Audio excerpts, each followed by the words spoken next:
Community, everybody. We got D Moots Photography in here. David's already in here talking. We have Mr. Jeffrey Neville, but he's having some audio problems, so he's going to bounce in and out trying to get that settled. But I hope everybody's doing well today. See the chat's already going. Millerad and Roy. How you doing, Roy? All right. So we got a few people in here. What's wrong with my... There we go. Got to catch up here on my other screen over here. Yeah, there we go. I was going to say I wasn't seeing any chat, but there it is. Yep. All right. Let's see if Jeffrey's got it working yet. Anything? Well, I could see myself, but I can't hear anybody. Well, we're getting closer. That's one step better, but you can't hear me say that. Albert, good to see you. Oh, this is horse pucky. Poor Jeffrey. Let's see. Yeah. All right. Well, we'll keep working on his audio. Good to see you guys in here. Anybody get a chance to see Gray's video? Can you hear me this morning? Yeah. I can't hear anybody. I changed my audio. Let's see if I try every combination of Oh, I hear you. Can you hear me? Now I can hear you. It doesn't sound very good, but I can hear you. Okay. Huh. Everybody can hear you, so that's good. Yeah. We can see you and hear you. Oh, man. This is painful. All right. Well, hello, Jeffrey. Hello. I'm alive. Yep. All right, man. Good to see you. How are you today, buddy? Better than I've been. Audio. Okay, good. Better than I've been. All right. So as I was saying, I don't know if you guys had a chance to see the video that Gray's dropped this morning, but so the Z8's back in the discussion, whereas before everybody was tired of hearing about it, whatever. I don't think anybody believed in it or whatever. There still isn't any credible leaks or information, but I thought Becky brought up a good point that I brought up a while ago, talking about Nikon may have really tightened up on their NDAs. So if that's the case, that rumor sites might be in a world of hurt, and they're going to be way behind on discussing stuff. So I thought that was really interesting. But it looks like Tom Hogan even made mention of the Z8. They were quoting him on his site, talking about the Z8. And then there's a discussion about what will the Z8 be. But everybody feels very confident that there is a camera coming no later than October, an announcement no later than October. So, okay, well, we've been talking about that for a while. It just makes me feel good that, like, okay, all my puzzle pieces are beginning to come together.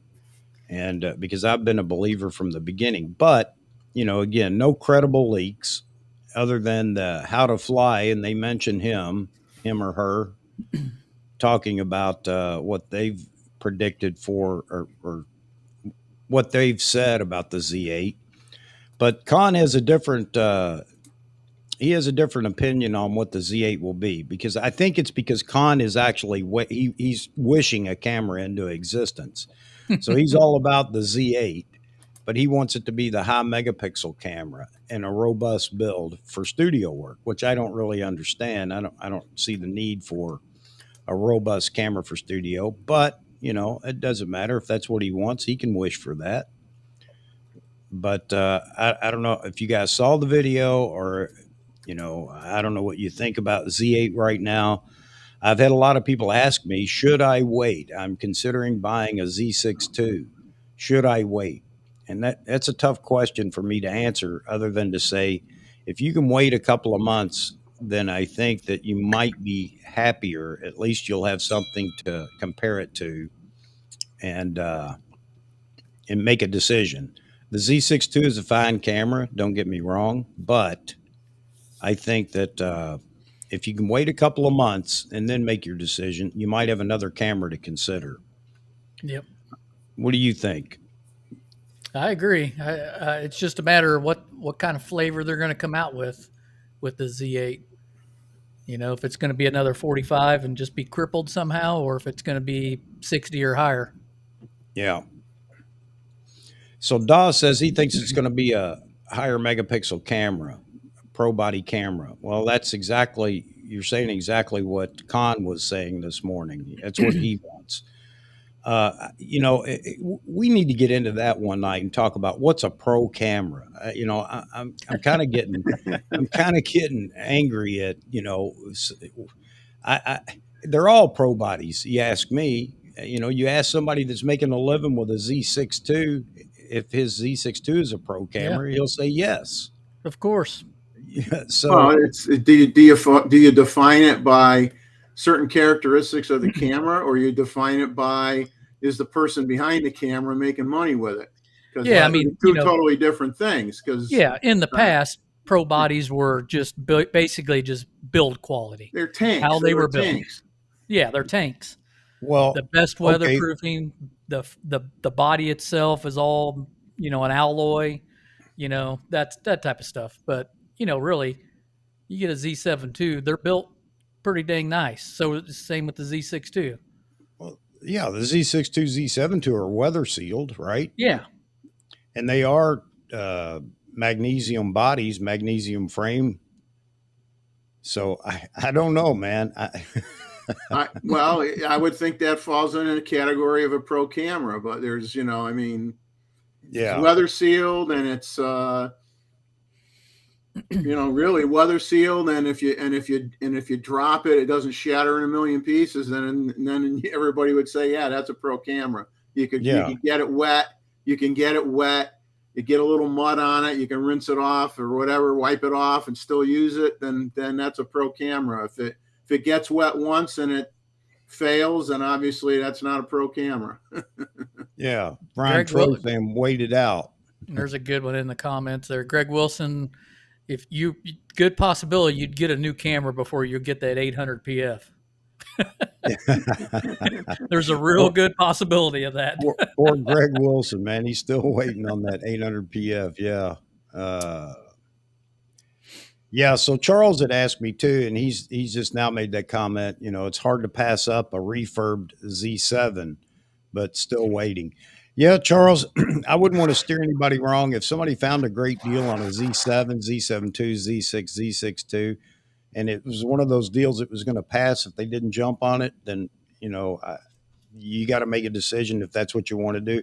And I sure wouldn't tell somebody, hey, no, don't get that camera, wait, and then have October show up and there's some kind of delay or it doesn't happen.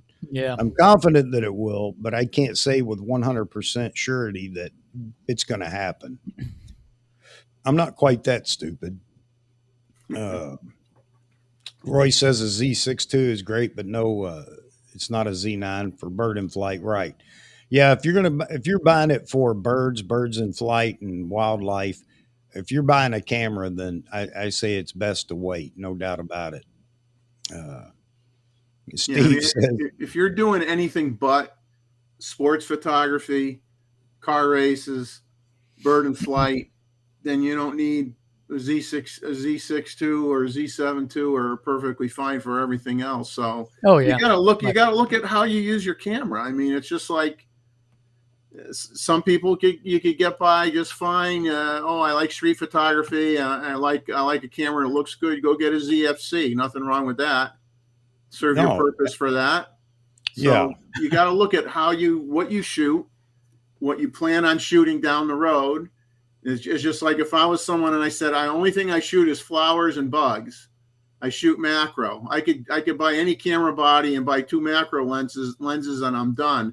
And I'll have a heck of a lot more money in the bank. Well, that's just it. Everybody has to make their own decision. And again, I think it just comes back to, if you can wait, if for whatever reason you can wait, you don't have to absolutely buy right now. I would say wait. It's not that far away. We're not talking about waiting 6 months. We're talking about a month and a half or so. to get word of what's coming from Nikon. As Hey, Becky and Con were talking, they say they usually get some idea, but maybe it's only 48 hours notice because all the retailers will get information early. Within about at least 48 hours, I would guess, because they have to be briefed on the camera when it's announced so that when it's announced, they can answer questions and so on and so forth. yeah. But yeah, I'll tell you what, I just spent the last 3 days going through my Lightroom catalog, just deleting stuff. And, my last couple years was mainly the D850. yeah, And looking back at my photos, I was like, why did I even get a Z9? It's yeah, not really because I needed it. I wanted the Z9, yeah, like you say, Chuck, all the time. I wanted that thing. yep, But my D850 shots were every bit as good. Same shots that I get with the Z9. The Z9 just makes things a tad bit easier.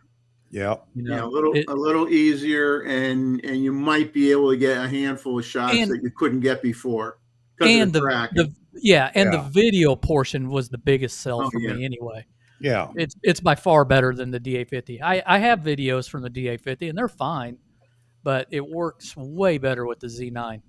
Hey, Martin, that is a possibility still. I won't take that off the table either for October, a Pro DX body. It could surprise us all. So, Yeah. don't let your hopes fade because that is an absolute possibility come October.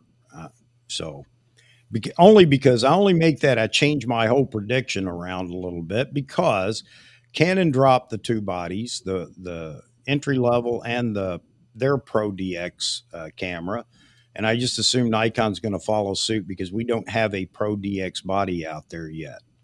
And that was a favored camera with Nikon in the DSLR with the D500. So anyway, don't give up hope yet. That is a possibility. Yep. and they could shock you, Chuck, just to do a check your heart and come out with two. That would really kill you. No, that wouldn't Hey, surprise me either. It yeah. would surprise a lot of people because they're crazy and they can't see behind themselves. They can only see the end of their nose. But again, I go back to D5, D500. Just remember that. Go Google it. Yeah. Go Google it Yeah. if you don't trust me. The D500 was an absolute surprise, and it was announced with the D5. I don't mean like within a day. I mean with Same time. the the D5. Both cameras, same day, same stage, and the Yep. D500 was first Yep. when they I announced. like Steve Land's comment there. That would be great. Two cameras, Pro DX, Z8, Z8ish style, Z9, cut down from the Z9 and the 600 F4 and the 200 600 next spring. Yep. Yep. I just hope that if they went with this is all conjecture, of course. I mean, if they came out with a 61 megapixel Z8, I'm just hoping that if they buy it from Sony Electronics, or whatever, that it's a Nikon design. It's not, the 4-year-old Well, that's or not even a whatever. discussion, Jeffrey. That's not a discussion. I mean, it is not even a discussion. Sony Semiconductor builds to whoever orders their specs. Yeah. Now, when we say they're going to use the Sony 61 megapixel that's in a camera or whatever, no, they are not. That's just a chip that has already been designed, I don't know, size wise or whatever, with the basic information. But Nikon walks in and says, "This is how I want it built." Yeah. Yep. Correct. Well, that's Same thing how with it's anybody been, and else. I hope that's how it continues to be. I would I'm hate sure to see them. People start make to too like big cookie cutter make stuff. too big a deal out of that Sony chip thing. Well, Yeah. and you know what? And somebody had talked about this. We can go back to this. Let me have a mild rant here, not a full on rant, but a mild rant. No, you don't need that, Jeffrey. It'll be a mild rant. I was starting to grab it, and I says, I got to make one that says 50%. I mean, if we really want to start picking on people that want to bring that up all the time, well, who makes the equipment Sony Semiconductor uses to make Yeah. make chips? Yeah, Guess who makes that equipment? yeah. Nikon. So there you go. All right. So to tell us that Nikon doesn't know how to build chips or whatever is just absolute nonsense. And we could also turn around then and say, well, Sony couldn't build chips if they didn't have Nikon to build the equipment for it. So anyway, it gets ridiculous. It does. Well, you couldn't make lenses if you didn't have that special sand either. Yeah. That's right. Hey, I tell you what, if Steve Land's right and that 200 600 is announced or available for order in spring, you better get your order in if you want one. Yeah. That lens is going to be sold out instantly. Well, this is the one thing we don't predict. We always wait for rumors. We don't ever even predict when the lenses are coming out. It's only when there's a rumor out there that it's going to happen. So I do believe that 2 to 600, there is a good possibility that we see that this year, but before the end of the year. That would be great. At least an announcement here, before the end of the year on it. Yep. That thing's been on their roadmap forever. Yeah, absolutely. I think they've just been holding back on information, and I think they're going to surprise all of us. Man, that'd be great. I hope you're right. That would be great. Yeah, Tom Heaton just jumped over and started playing with Nikon. I think he's really favoring Nikon now. I won't say he's 100% in, but he's definitely favoring Nikon for what he's doing right now, and that's the Z7 II. And you're right, Roy. Both are very good landscape cameras because you don't have to worry about trees getting up and running away. So you need a extremely fast autofocus and blah blah blah. So going back to that, the D800, if this turns out to be the studio landscape camera that's high megapixel, again I go back to how robust do you need that camera to be? I understand maybe more so for landscape, hiking out to locations and things like that, but as long as it's weather sealed. So I also understand it's funny. We've gone from we want super small, super light to we want full body. We got the Z9. Now all of a sudden we're back to the mid range. Now we want something in between. We don't want little bodies that are super light, or whatever. We want something you can wrap your hand around. It's just funny. We're just never happy. Well, no, we don't want the heavyweight. We're not in the heavyweight boxing anymore. We move down the middleweight. Lightweight's too light. You got to have the middleweight guy. Yep. Oh man, it's just this is how we are. We are so picky, man. Some would say we're just a bunch of old crybabies, but that's well, okay. we are. I guess that's okay though. Yeah, I hope that too. I hope that 200 600 is internal focusing. That would be nice. Yeah. I think the big thing with that lens is some parties. I don't want to say all, but there is that glimmer that some people would like it to be a fixed aperture, not a variable aperture. But from a cost point of view, I don't know that they're going to do a fixed aperture. I like a fixed aperture, but I think they won't do it because of the cost. I don't know. I'm torn, but I think they will. I think it'll be fixed, but it ain't going to be 5.6 like the 200 to 500 F mount version. I bet you're looking at 6.3 or maybe 7.1, maybe. Yeah. Hey, let me ask this question. 6.3 I'd be fine with. This is the buzz right now. Nikon shouldn't produce another 45 megapixel camera because they already have two. Well, what if the Z7 III became the high megapixel camera and the Z8 is the 45 megapixel camera? And let me explain why I still believe that is a possibility. One, we just have to have a different megapixel camera. We just have to have something different. The 45 is no longer good, or we're just tired of 45. We want something different. Or is there an absolute need for it to be something different?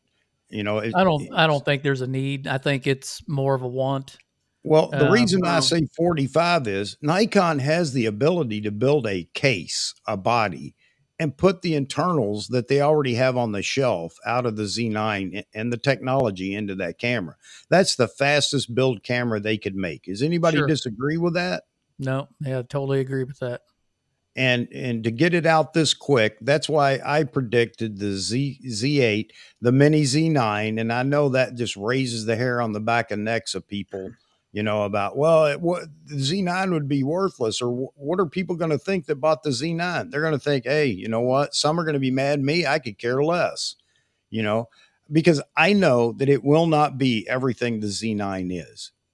And some of those reasons, or Yeah. some of those things are just physical. You know, you're not going to get the battery life. Yes, you can buy a battery Grip. pack. I'm sure there Yeah. will be one, but you can't get the battery life out of a smaller body with an EN-EL15 like an EN-EL18 battery. It's just, Yeah. it's not going to happen. Well, So, that's what I liked about my D850. You know, there's times I took it out without the grip on it, and yeah. there was times I'd slap the grip on the thing. It just depended. But I am willing to say that this could be all turned around, and Nikon, I think for a new camera, you know, there's a possibility both ways. It sets itself apart because it is a new body in some way, and whether it's high megapixel or speed and AF and things like that. And I know there are already people talking about tech is already here where they can probably get the same speed out of a 61 megapixel camera that you can out of a 45 megapixel camera when it comes to data movement and things like that. But there are some people that don't want to go up any higher in megapixel. And I'm not going to say I don't want to. I'm not interested in it right now. I think 45 is a sweet spot for me, and I'm happy with that. But I'm not going to sit up here and say that Nikon shouldn't build a high megapixel camera because there are people that want a higher megapixel camera, and that's okay. Yeah. I mean, the 45 to me, I mean, I love it. I mean, I love my D850. I love my Z9.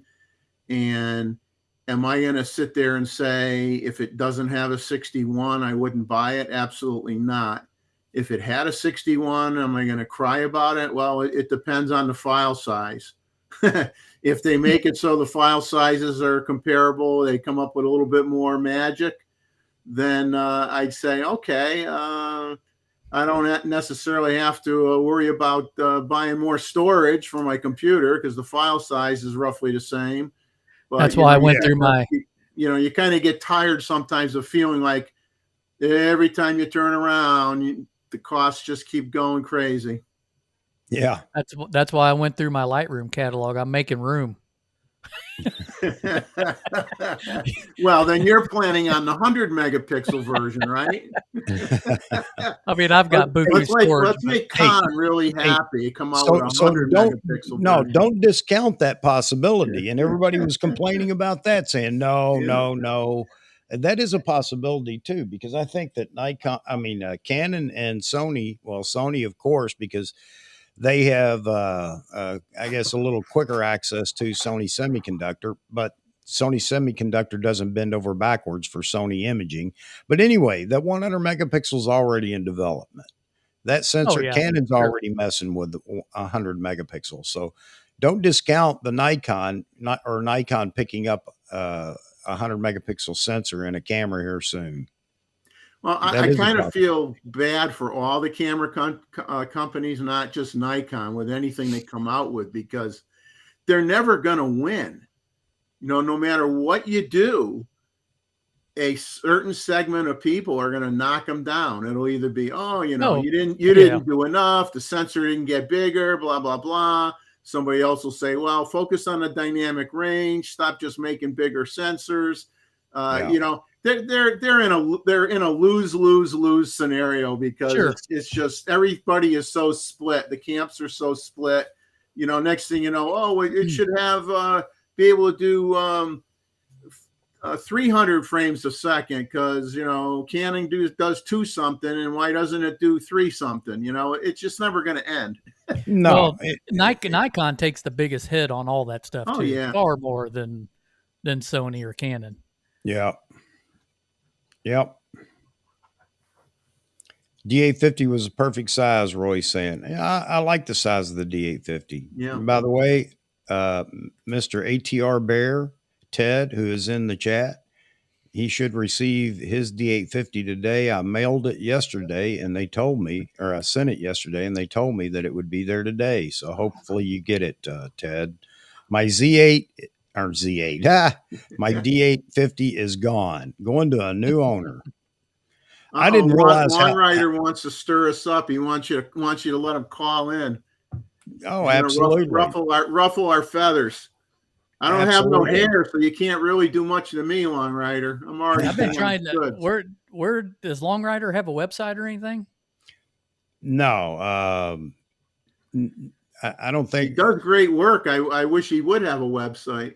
Yeah, I'm not sure. I was trying to find his stuff, but I haven't been able to find anything. Hey, Albert, thank you very much for reminding me there, man. Yeah, folks, hit the like button. And for anybody that's new passing through, and I know you're out there because I can watch the analytics for the video, for the stream. And I know that people pass through. If you are considering a community to join just to get in here and do what we're doing right now, share your opinion live or a question live and get answers or a comment on your opinion, then this is the place for you. I wish you'd consider subscribing, joining our great community, great people, all brands welcome. And yeah, you know, maybe this is the place that you want to be. All right. Community service announcement out of the way, but I do appreciate all the likes. I sincerely do. It keeps me motivated. All right. Rotofan, Nikon needs to rethink the Z name. It went wrong. Yeah, I think the numbering and Z system, it begs you the question: did they really think this through before they began down this road with Z and the numbering system? It would appear they don't, but I guess as time goes on, that it'll be revealed that they did think about it, and we'll begin to understand the naming convention. We're so used to the D series and DSLRs.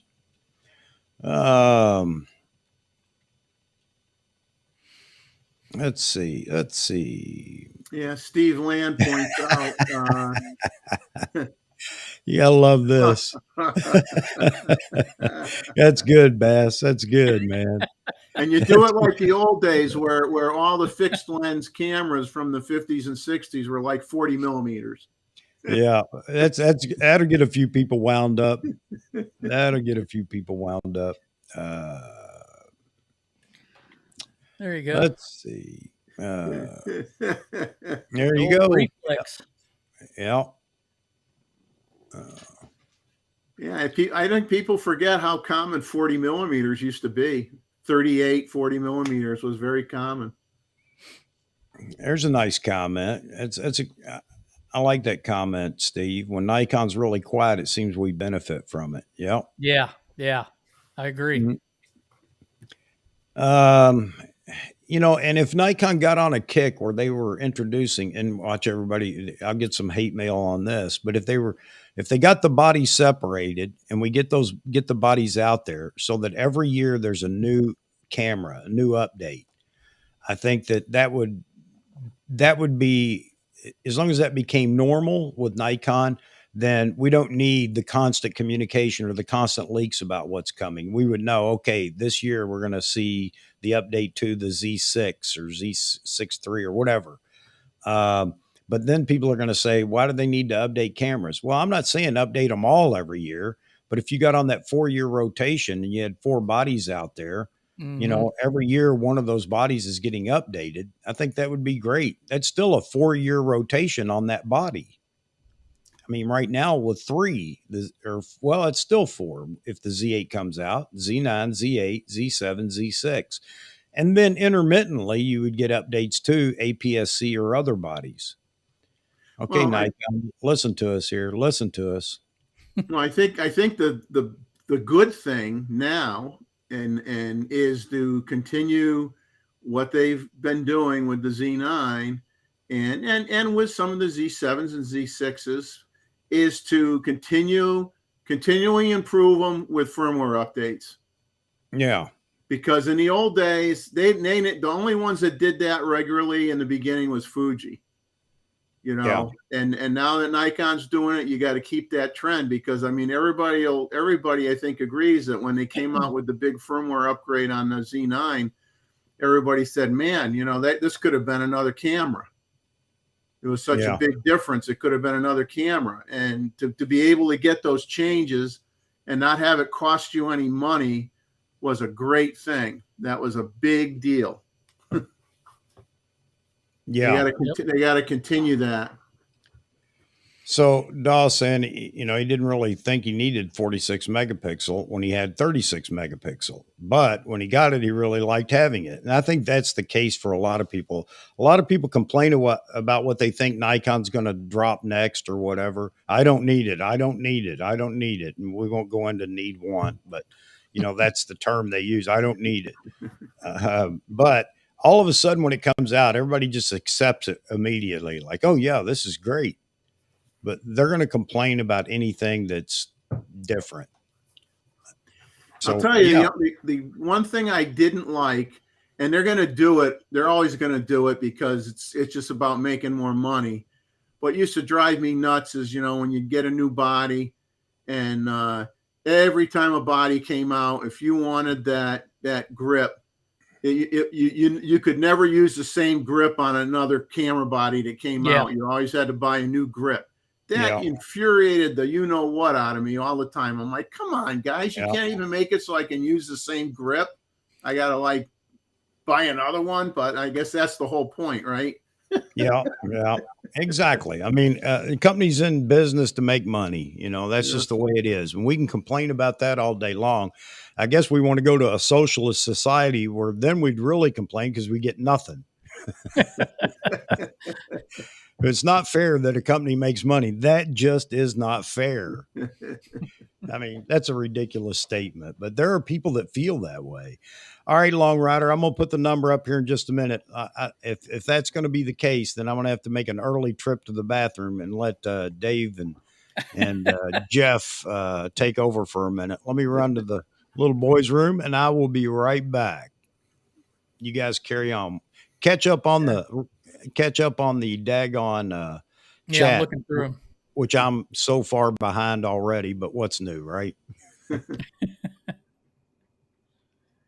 Let's see. You got anything sticks out yet, Jeffrey? Well, I kind of agree with Greg. Wildlife's been really slow. Of course, I mean, I've been sick the last, 4 or 5 days, finally getting better. But between all the rain we've had down here and now, at least in my neck of the woods, they're redoing the main road that crosses the water. So all the birds aren't hanging around because they're pouring concrete and they're digging up sidewalks and stuff like that. So went there today, had to go to a different area and got some decent video, got some decent shots, but it's going to be tough. And I'm going to be honest with you, I guess I'll kind of announce it here is I'm going to get off the, my own driven mentality of I got to put out a video every week or I got to put out content every week because I don't have to tell you, Dave, what kind of work it is to do this kind of stuff. It's tough. And kind of getting overwhelming and whatnot. And you get into that loop. Oh, I want to do 1 or 2 a week. And I'm just going to start looking at it like, hey, if I do 1 a week, that's great. If I have a real good week and I can do 2 and I have the time, I will. And then if I have a week in between where I don't do anything, then it's going to be, I didn't do anything. I'm not going to put the pressure on myself to have something out every week, especially, I'm nowhere near and did not go into this with any intent of ever being a monetized channel anyway. So I didn't either. I'm the same way, I started out pretty hard and heavy trying to pop videos out, but I don't have the time. I've got other things going on in life right now. And I didn't start out my channel to be anything huge. It was just something to do and something fun.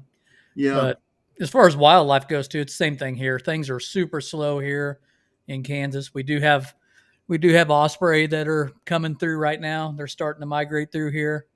So it'll pick up here a little bit towards the fall. But it gets kind of boring in Kansas this time of year.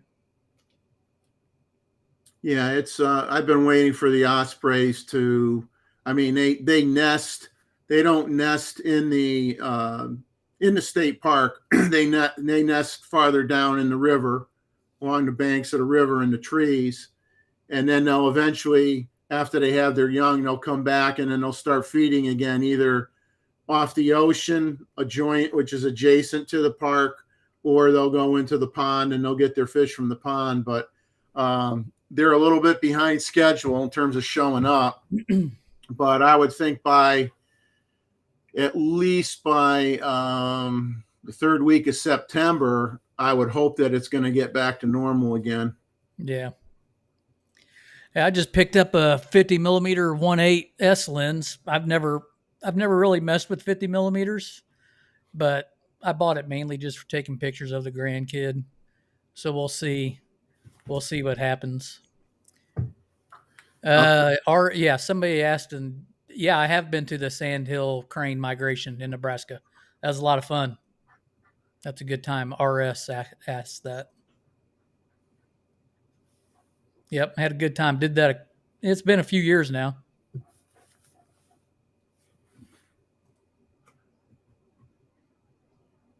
Air show. Yeah, I wish there was that. I'm looking forward to the next air show.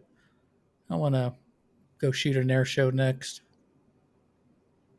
Yeah, we get some here. I've never gone to one, only because I don't handle the heat real well anymore.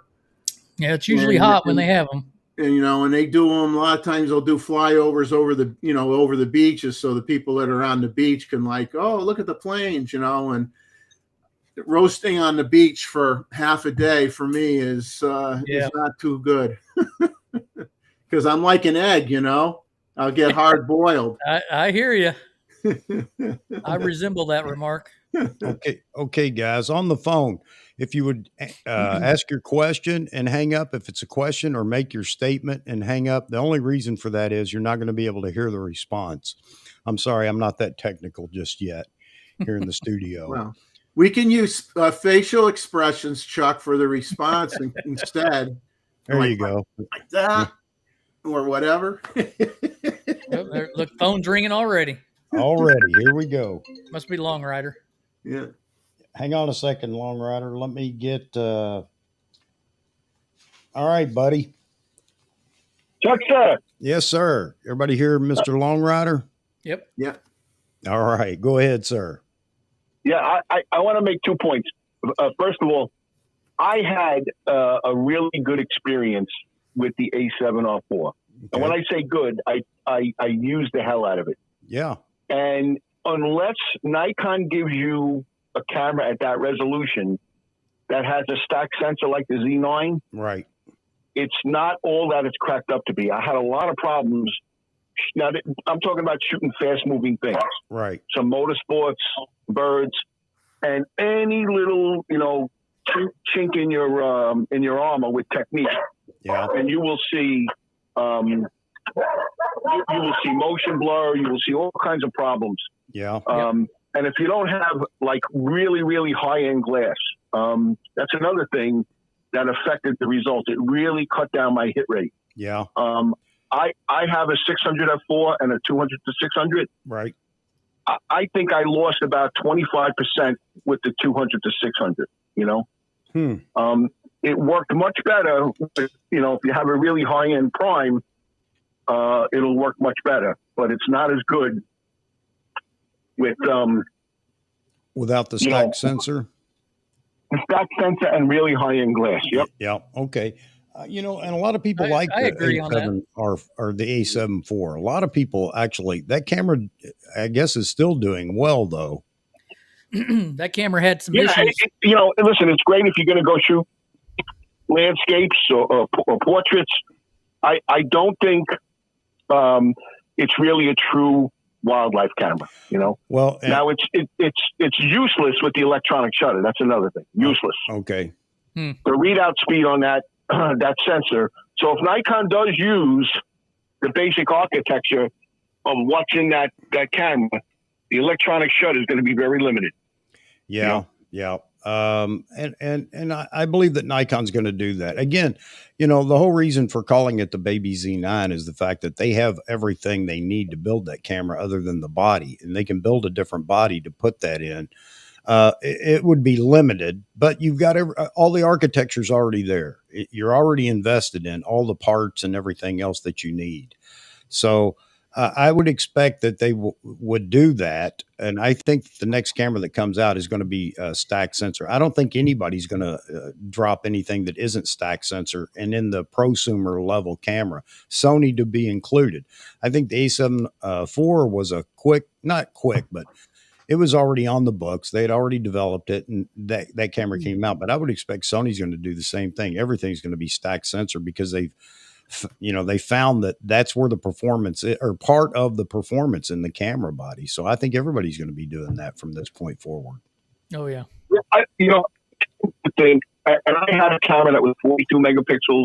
I have an A9. I have a couple of 24 megapixel cameras. I think where the Z9 is in that mid 40s range is right now the sweet spot with regards to the technology. Right. I noticed when I had my A7R2, even though that wasn't, a very modern camera by today's standards, I didn't have losing shots. I didn't have a noise issue. I didn't have a motion blur issue. Right. I didn't have issue using other than high-end lenses on it. It was very, very forgiving to shoot. Yeah. I find the same thing with the A9 and the other camera I have, but with the A7R4, it was a frustrating camera to shoot. Any little thing, if the light wasn't right, that was just my experience. And in a lot of cases, I shoot today in the same spot that I did with the A7R4, and I could crop more with the A9 than I could with that camera because as you started to crop, the tendency is to think, hey, I have all this resolution. Right. Let me crop in on this image. The problem is because there was a little bit of motion blur, it starts to just look fall apart. Right. So an image at 5 megapixels that I just cropped with the A9 will look better than an image with 15 megapixels with the A7R4, if that makes sense. That was my experience. No, it does. You're absolutely right. And I think that does happen. Yeah. Dave said the same thing. He said it does happen. And I think, though, the other thing is it's not just one piece of the puzzle, that makes all the difference, but it's the combination. And you add to that IBIS and it gets better and better and better. And that begins to help out as well, And the next thing I just want to say is every time I listen to you guys whine about Sony chips, I start to turn into Colonel Nathan Jessup. And I think to myself, listen to these guys using Sony as a punchline in their chat. Yeah. I would rather you just said thank you. We're making the magic for you. Be a little humble. Just be humble. Thank you, Sony. Really love you. That's all you got to say. And move on down the road. That's all great. Right? Yep, that's right. I do love the Sony chips. Yeah. I don't care if they get the chips from Bob's garage as long as they work. Right now they don't care as long as they work. Dave says he loves his Sony chips. No, you need us in that foundry. You want us on that foundry. Yes. All right, guys. Have a wonderful day. Hey, thanks for calling. Take care. Appreciate it. Have a good one. Buddy. Bye-bye. Yeah, I could care less who makes my chip as long as it performs. Exactly. I do like Lay's chips, though. I do like Lay's chips. Yeah, that's a different story. Yeah. So Jeff says that at some point, megapixels will reach diminishing returns, more not always equal to better. I agree. Well, you know what? And this is where now I'm thinking differently. I think that technology is going to allow them to continue to grow and grow and grow as far as megapixels go. It's going to grow to the point where it's not going to make a difference in shooting, but it will make a difference in processing. I think that's going to be the bigger issue that's coming down the road with higher megapixel cameras. I don't know how you guys feel, but I think technology's moving to a point where they're going to be able to build these giant high megapixel cameras because the processing power is there as far as the camera goes. And I guess the thing about that would be if they would do that, but allow you to lower resolution in camera to shoot lower. Yeah, that would be great where you could do full frame still, but lower resolution. Yeah. Yeah. And you were able to do that on the D850. But there's a new Well, but technology. We're not talking about the old way of doing this. Yeah, you Yeah. could, but it Yeah. Yeah, but also it reduced resolution and the Yeah. quality may or may not have been as good. I'm talking about some of the technology that people are talking about, and I'm ignorant when it comes to the right terminology. It's not pixel binning, I don't think. But basically, going to a lower resolution, but yet meaning the full, combining pixels yeah, and using the full sensor yeah. and doing it that way. I think that that's just around the corner too. So that is a possibility. Yeah, But, pixel binning or whatever they call it. well, I was going to say that, but I don't think that's the right Yeah, I'm terminology. not 100% sure on that myself. Hang on a second. You guys go ahead. Well, I think the thing is, like, the 45 megapixel sensors that have been out now for a while are like a good balance of everything in terms of noise, dynamic range, file size, things like that.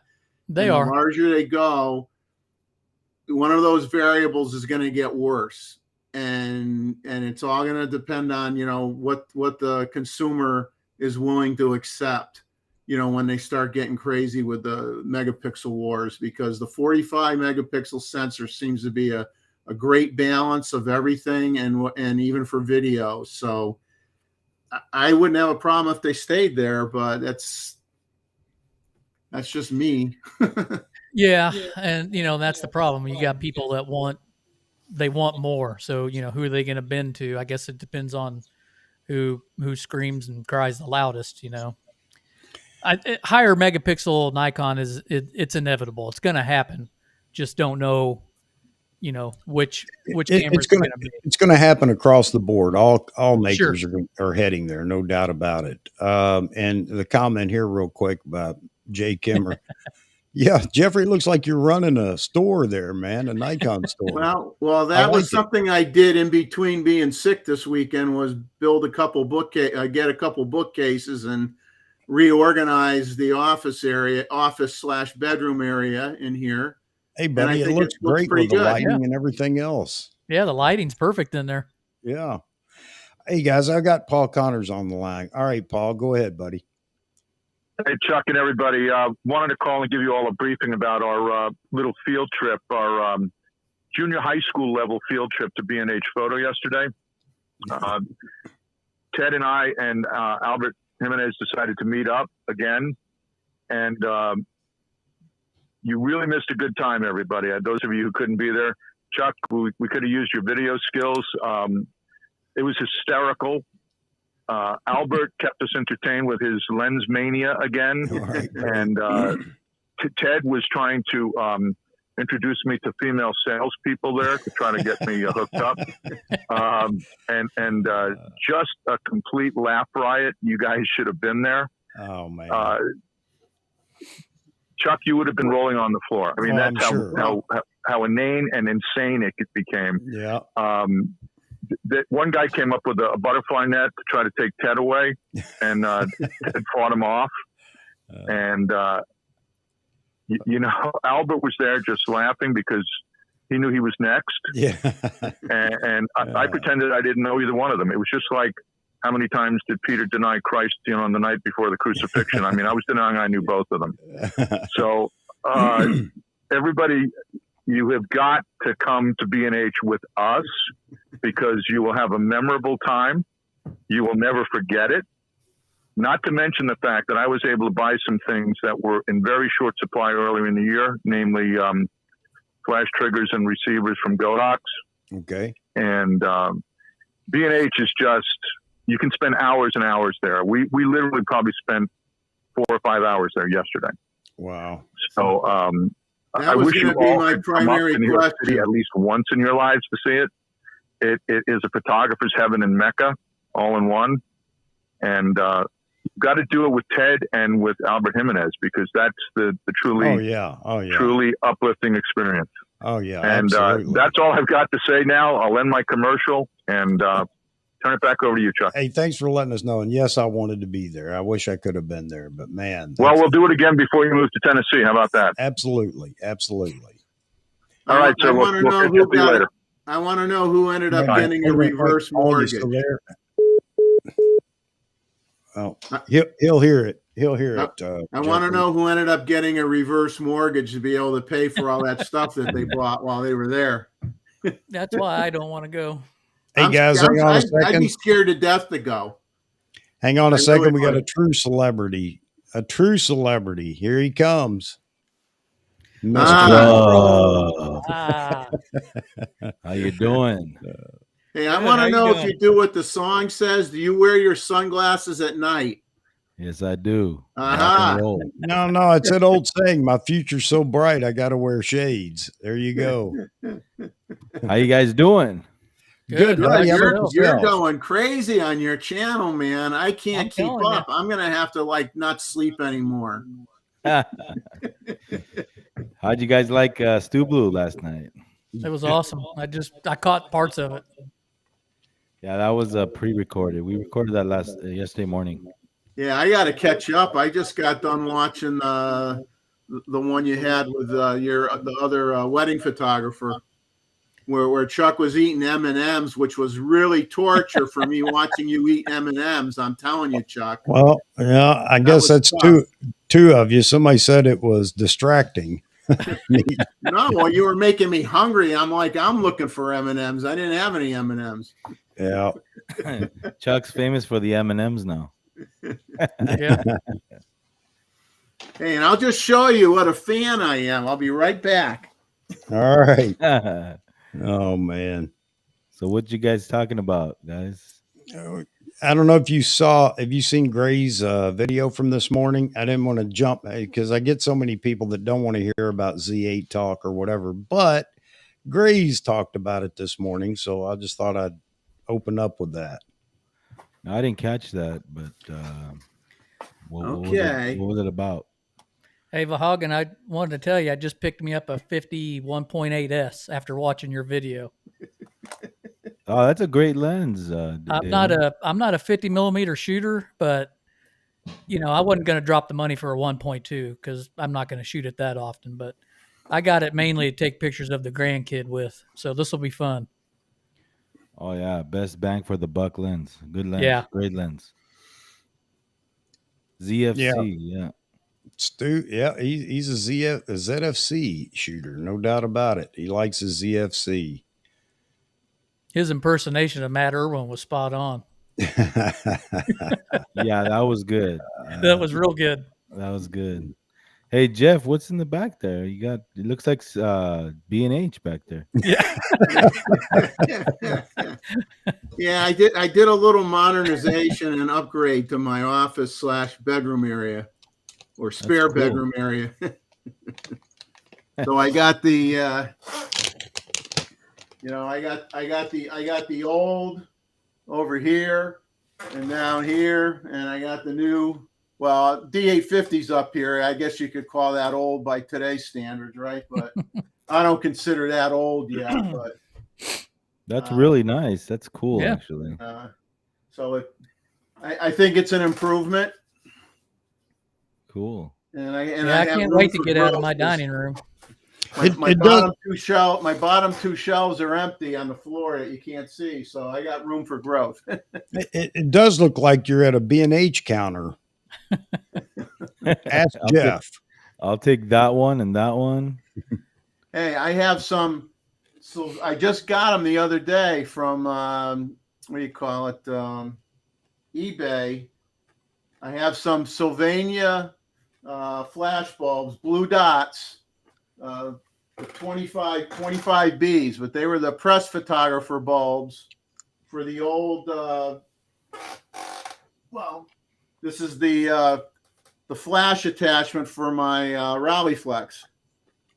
So those are the bulbs, but I got the blue dot version. They're hard to get. If you need some bulbs, they're awful to get, and they're not cheap.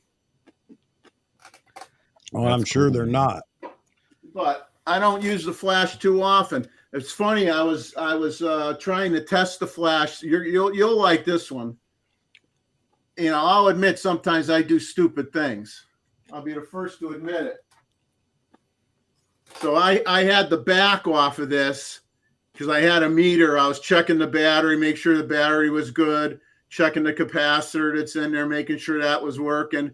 And then when I put the cover back on, and I had the flash bulb in, and I had it against my chest as I'm checking things. I'm putting the cover on, and I must have touched the contact, and the flash went off. Man, you talk about heat in the chest. I thought it was going to burn a hole right through my shirt. Those bulbs get really hot. I thought I was going to have a hole in me.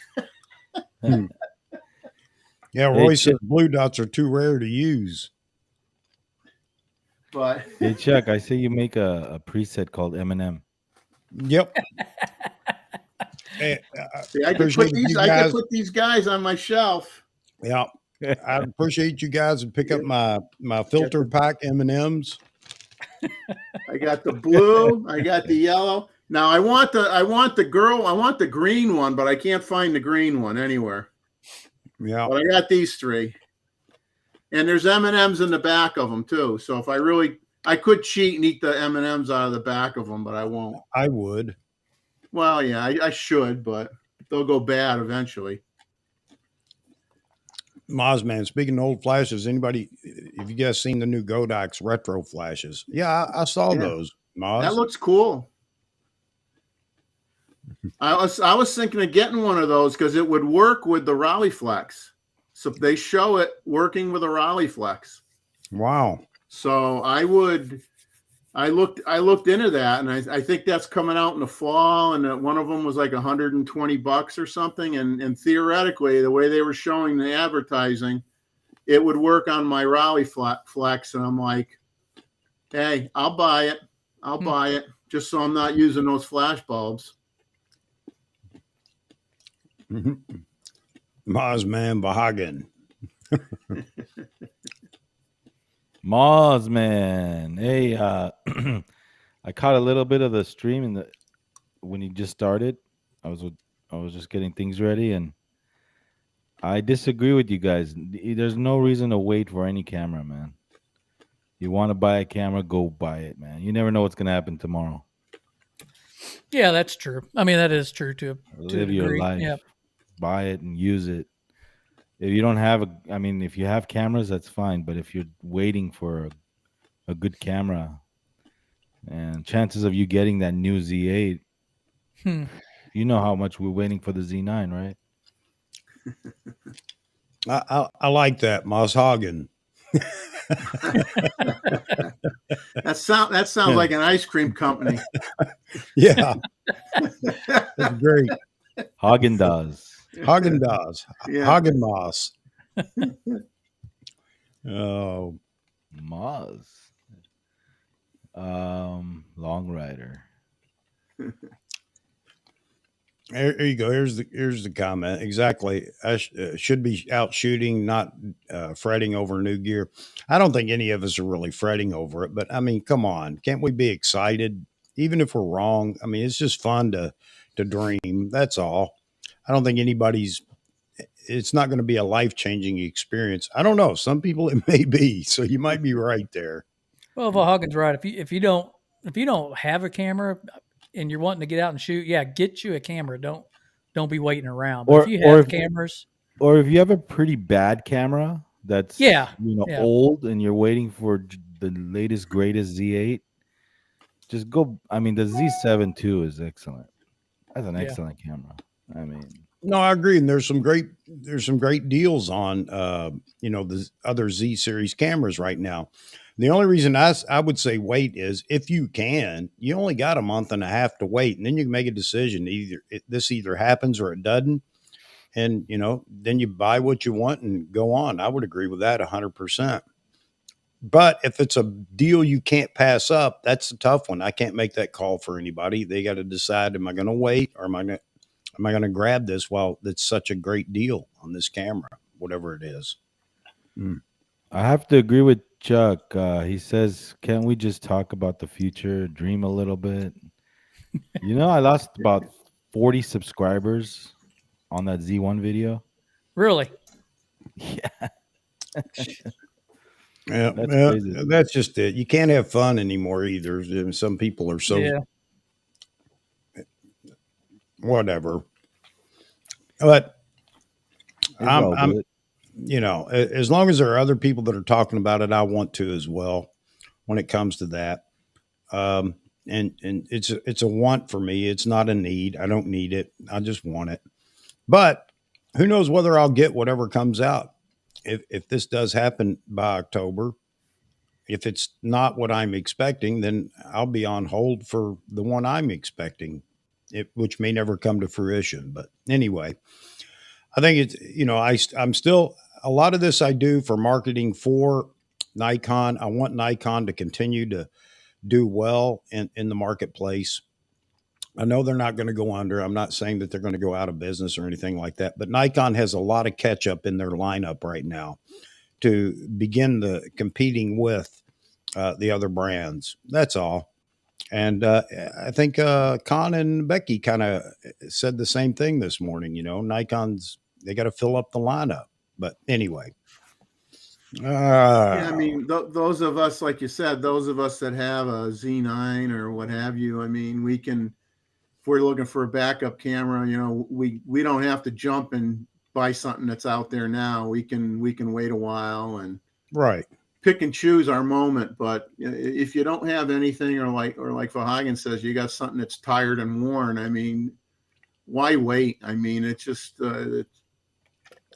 if you need it, especially if you need it, get it. I mean, time is short. You don't know what could happen, so just get it, enjoy it. Mm-hmm. Yaman, I agree with you, Yaman. The best thing they said this morning was Nikon does what Nikon wants. That is so true. So true. Absolutely. But we'll see what happens. Again, we only have a month and a half to go. Could be sooner according to some people, but we only have a month and a half to go. We'll see what happens. Am I going to be absolutely devastated if Nikon doesn't announce anything? No. No, not at all. Hey, where's Mr. Amar? He must be busy working today. We have not yet spoken the magic words. Should I speak the 2 magic words that'll get him to come on right away? Okay, here we go. Mercedes, Mercedes, Mercedes. Leica. Okay, we'll give him about 2 minutes.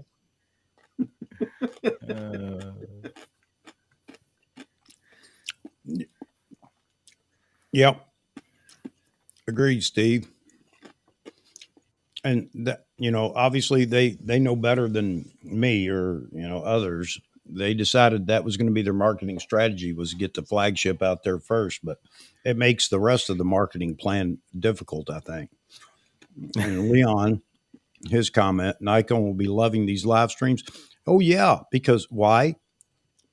It's keeping Nikon in the news. And you got to admit, the Z9 has faded out of the news somewhat. The shine's wearing off. Not that the camera's no good. It's fantastic. But it's keeping Nikon relevant in the news, even if people are just complaining about people like me that talk about it.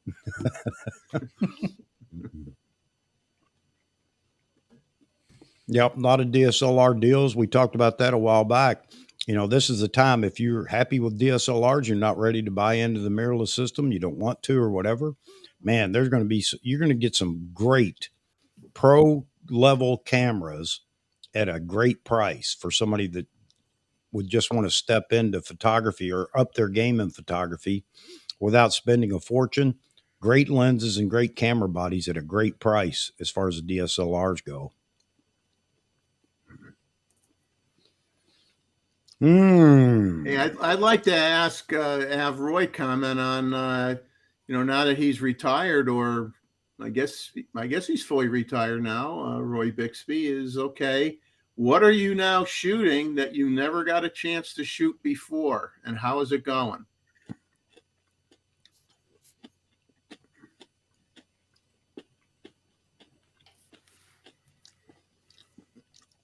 Yeah. Steve said he sold his D850 at the right time, got good money for it. Yep, they have dropped, no doubt about it. Yeah, I did the same thing. It was dumped mine, perfect timing. Well, I won't get rid of mine now. KEH quoted me $800 the other day. Oh, $800. Mm. I got. It was my second D850 body that I only used as a backup / when I want to have a different lens on each body type of thing. I don't even think I got 25,000 clicks on it. So Well, I'm keeping it. I'm not going to get rid of that for $800. I just sold my D850 to Ted. I sold it with the battery grip, with batteries for each, the camera and the battery grip, and a couple of cards. Nothing, fantastic. I mean, they're fine for the camera. And I think I got a good price. I went on eBay and checked. Well, let me ask you guys, a camera that has no mark on it, all original boxing, all original accessories, and 9,000 clicks, 9,032 to be exact. That's basically a brand new camera. Yeah. So yes, I agree with you. And you know what? B&H quoted me a price of $900 for the camera.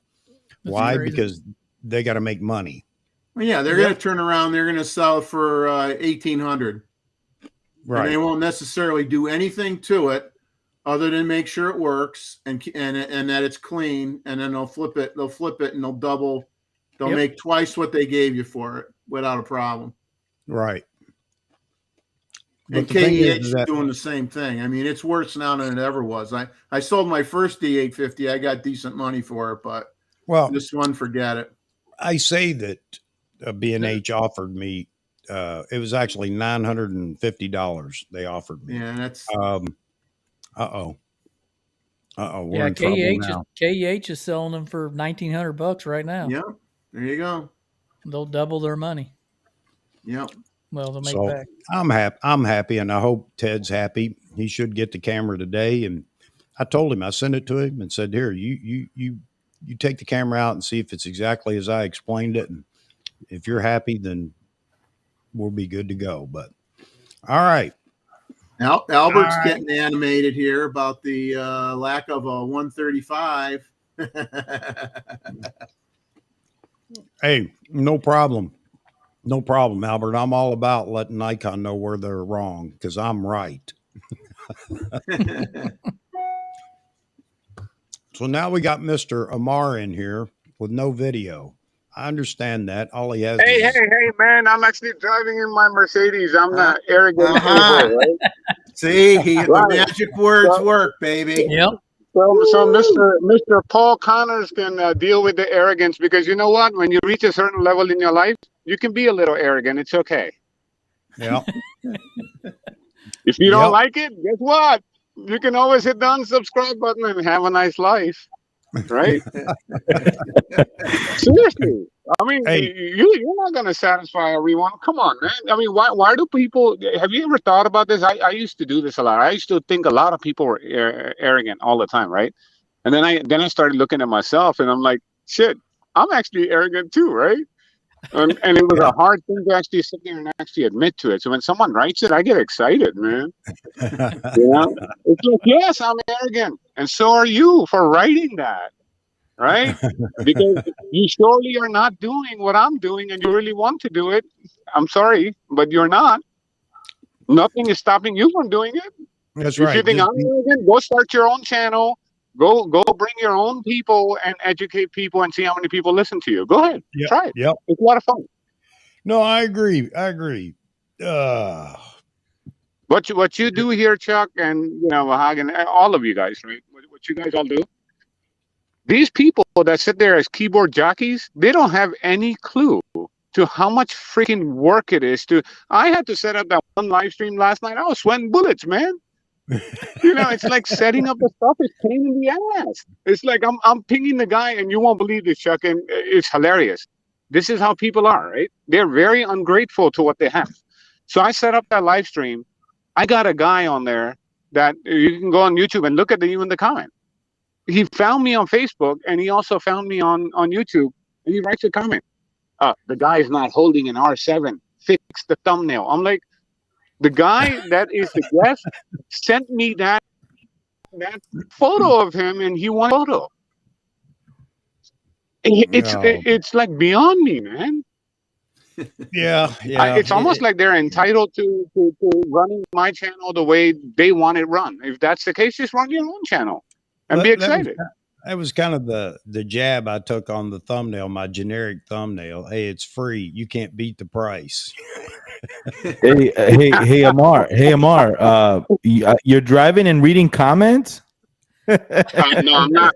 I'm not reading comments. I have enough 007s that I know. Some of them wear sunglasses that I know.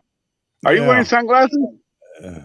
His future's bright, man. He's got to wear sunglasses. Yeah, look, I'm actually in the Mercedes. You can see what it looks like. I'm surprised you're not using the heads-up display in that car. Hold on, let me show you the whole thing. That's all glass on the top there. See, it's all glass up there. Look at that. Nice. Yeah, front to back. Okay, it's got 7 seats. So Chuck, you can fit back there somewhere. Yeah. Mahogany can sit there. I'll take it. See, and these guys are like, "Oh, you're arrogant, really?" Okay, you're right. I am tough. You don't like it? Look the other way. See, my grandfather told me. My grandfather told me this one thing that's hilarious. You guys will find this hilarious. He used to always say, "There's no bad people." I'm like, really?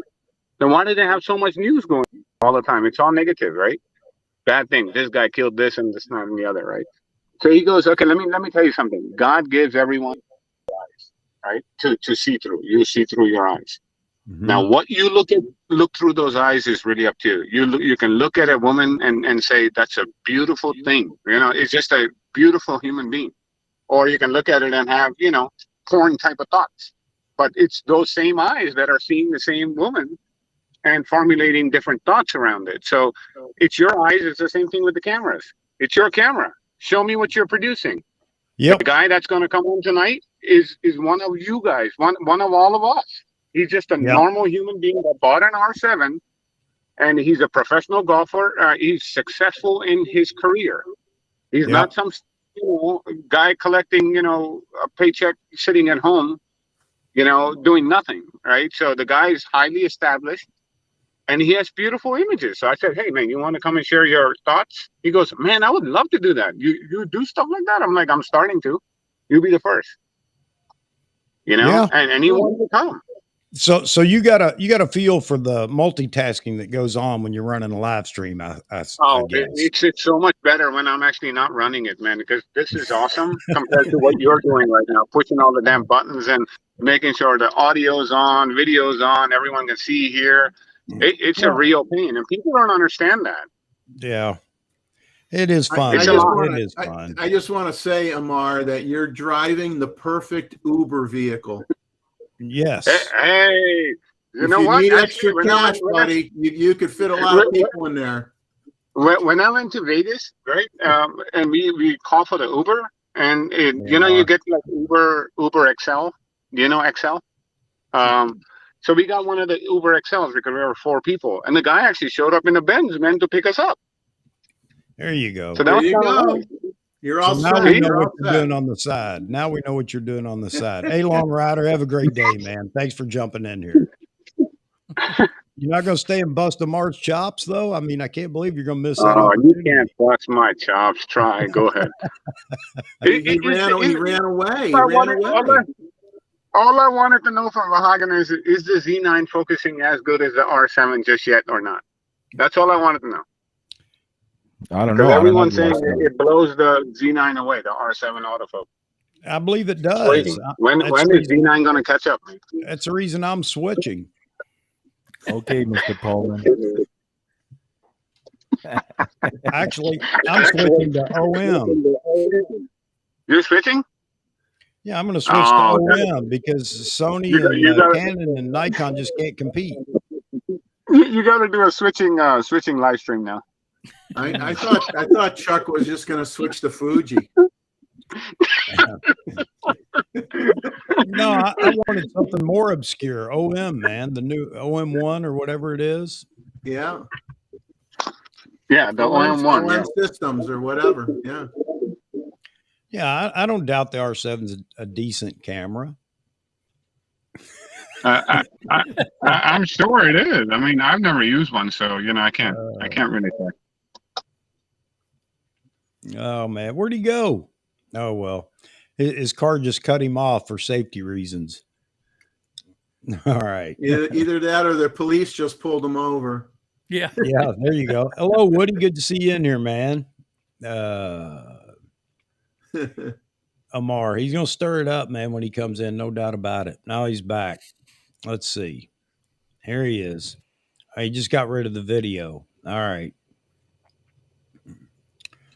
And Leon's talking about trying the OM1 this weekend with the 150 to 400. So I have somebody that I talk to regularly, and he went ahead and invested in that, Leon, and got the 150 to 400. Anyway, bottom line is he loves it. He sold all of his Canon gear after he picked up the OM1. He's happy with it. That's all he needs, he says. So, Hey, I have a question, Paul. What happened, man? What's going on with Mar?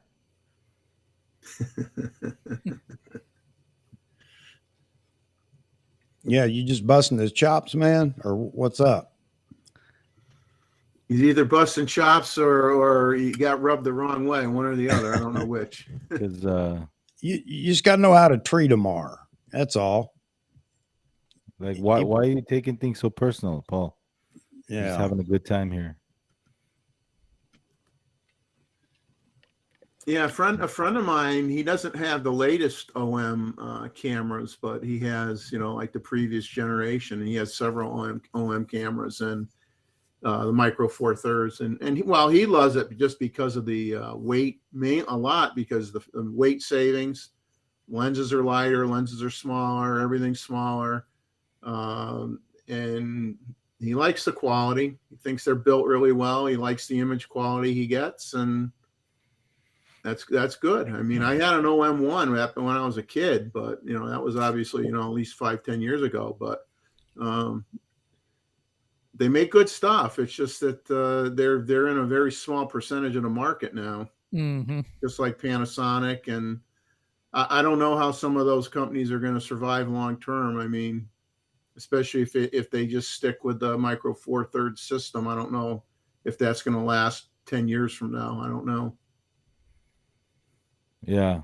But it's good stuff. I mean, he loves it. I've seen his pictures. He was one of the top guys in the local Myrtle Beach Carolina Nature Photographers Association. He was one of the guys that did all the videos and put things together and got people to go speak in the club and stuff. So he got great shots with that camera. So I'm not going to knock it. No, it's another to each his own too, Yeah. Absolutely. And he's happy with it. He sent me some photos. They look fantastic, talking about noise and things like that. He's happy with it. And I'm happy for him, There's a guy I watch. There's a guy I watch every once in a while. It's Mike Lane. Have you ever seen him? He shoots Sony and OM1. OM1 for birds in flight mainly, but he's got some pretty neat videos on that camera.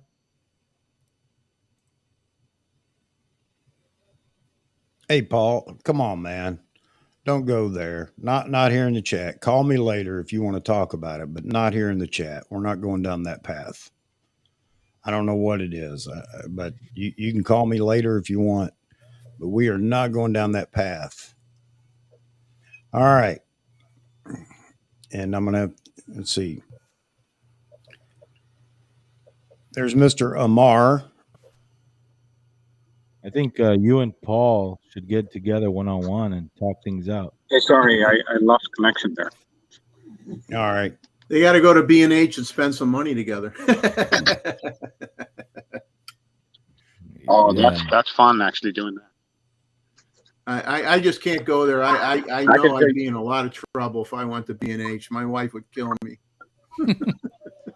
Hey, guten Morgen, wie geht es dir, Martin? That's from my German friend in the chat. Where is he at?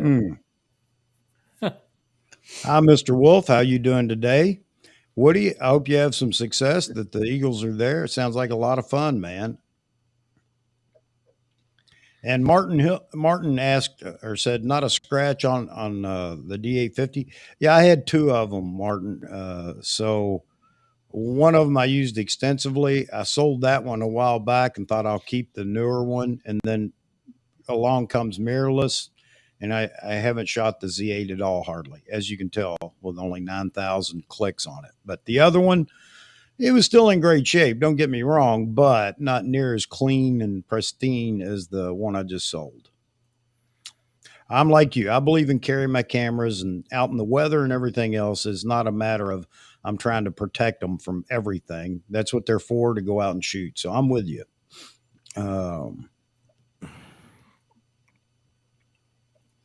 Let's see. Anyone set up with their Z9 yet? That wants to sell it for 2,500. Yeah, I'm fed up with mine. I'm like I said, I'm going to OM. Hey, right. Amar, are you a Canon troll? I'm a troll. Is that what I am now? Are you a guy that comes into the Nikon chat and stirs up stuff? I think I'm just going to look for an old Canon AE1 program. Hey, now that was a good camera, man.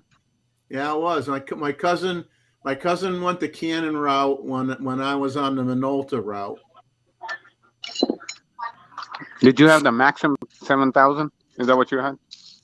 I had an old SRT 101. I had an XGM, a Minolta XGM when he had when my cousin had the AE1 program. Because I think, you'll correct me if I'm wrong. I think the AE1 was shutter priority and had program mode, obviously, and my XGM was aperture priority. So we used to argue about, correct, okay, which is better, aperture priority shooting or shutter priority shooting? That all depends on the lenses you have. That's why I'm switching to the Sears reflex camera. Well, I'm going to quit. Oh, man, those were M42 now. Those were good. Wow. A Mana plan, a canal, Panama. Wow. You know what's funny is you bring that up, Jeffrey, because back then the camera you picked depended on how much money you had in your wallet, right? So if you could afford the 1.4, 1.2 lenses, guess which one you picked? You picked the aperture priority one. But when you didn't have a lot of money, you went for the shutter priority one, right? So that's how we which one it was. But today it's very different, It's a very different world we live in. So. Now I find myself shooting, manual mode with auto ISO for the bird photography for the most part. But when I was doing landscapes and non-action stuff, I was always shooting aperture priority or manual. I'm an aperture priority person. It's either that or back to full manual. It just depends on shooting in good light. Then it's aperture priority, and not shooting, birds or fast moving, whatever. It's aperture priority for me. I shoot a lot of aperture priority if I'm not too concerned about shutter speed. Right. It works fine. There's nothing wrong with aperture priority. Yeah, if you need a faster shutter speed, adjust your aperture and the shutter speed will change. It's not like you can't make changes. I'm always shooting wide open for the most part anyway. So even if I go over to manual mode, it's always wide open for what I'm shooting. Hey, Amar.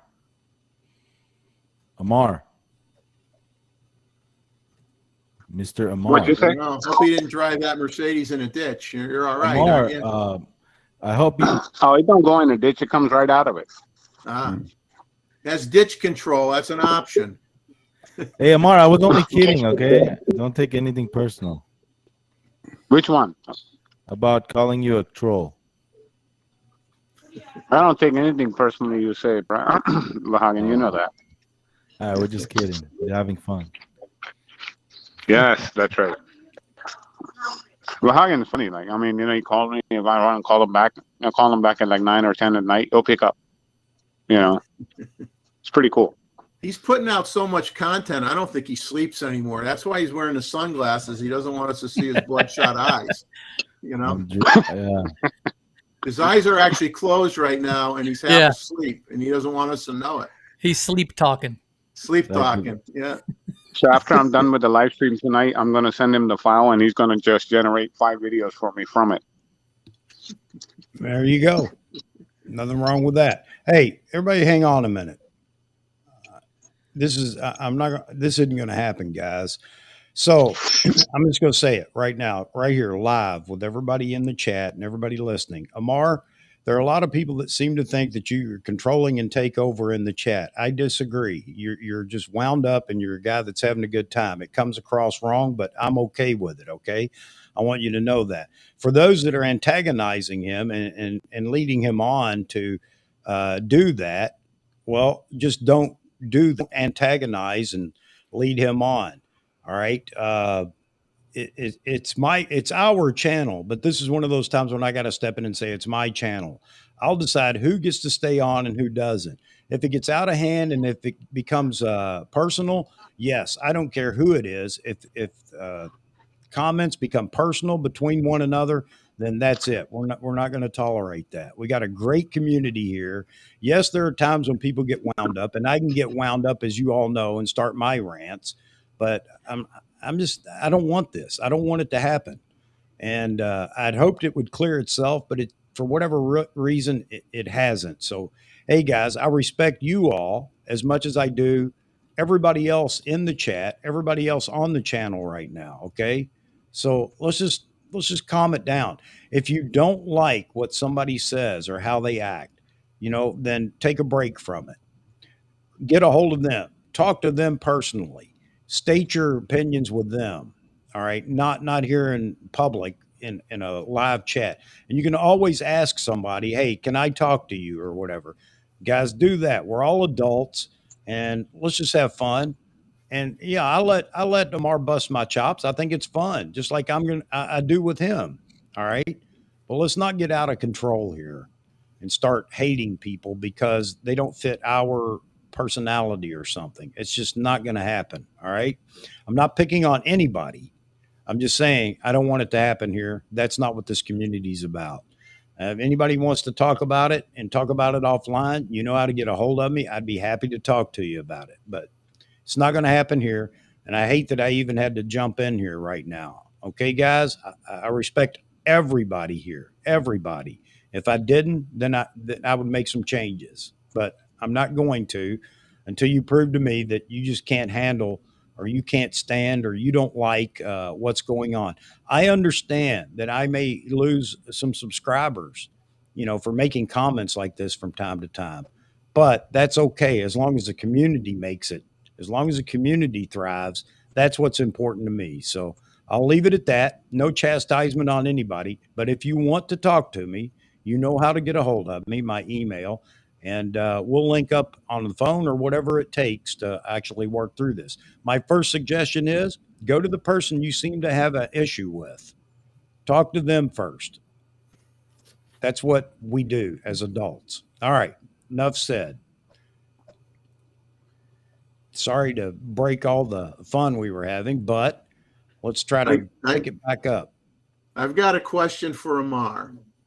If you were going to buy a used Leica camera with these two choices, which would you choose and why? Would you? And I'm not talking an M series. I'm talking either Leica Flex SL2, which was their fully manual camera from the 70s, or an R7. Which would you choose and why? What was the first one, Jeffrey? You cut off there. I couldn't get the first one. The Leica Flex SL2, which was their full manual, like their last full manual system, full manual SLR before they got into the R series.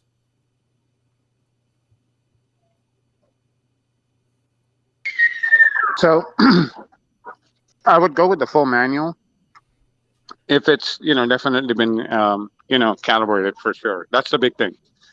If you take care of those things and you calibrate them and you're used to using an external light meter, they're fantastic, right? Most of the ones that you'll get, even if you can find one with the meter in it, um, same issue. You'll have issues with it, and once you get it fixed and stuff, it's just so expensive. Most people just end up using a handheld meter for that. Having said that, is one going to give a better image than the other? No, it's not.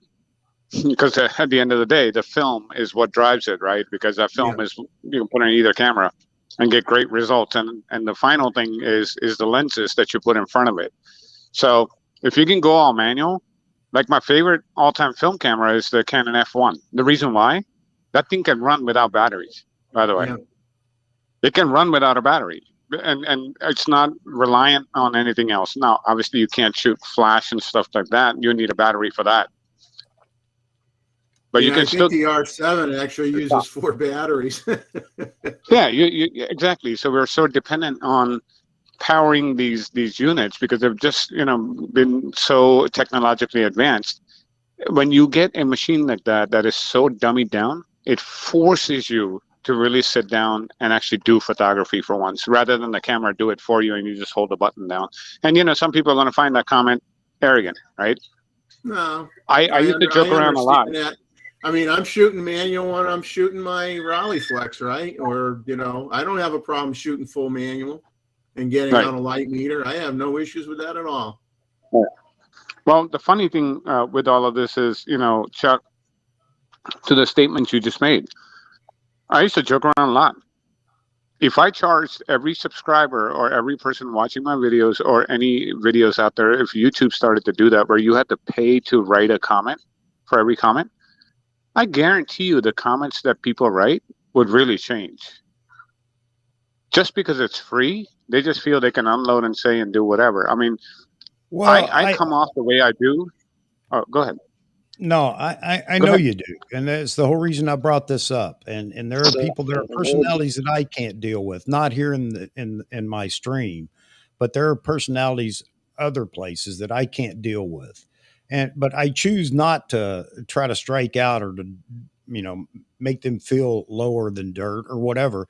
I just choose to ignore it. Okay. And it took a lot in my life to get to that point. Trust me. But I don't want any of that in the stream or anything. People continue to be who you are until you show everybody that you're not somebody that we want to have in the stream. That's fine. Be yourself. But if yourself is intimidating or if yourself is personalizing comments or whatever, it's not going to happen here. Okay.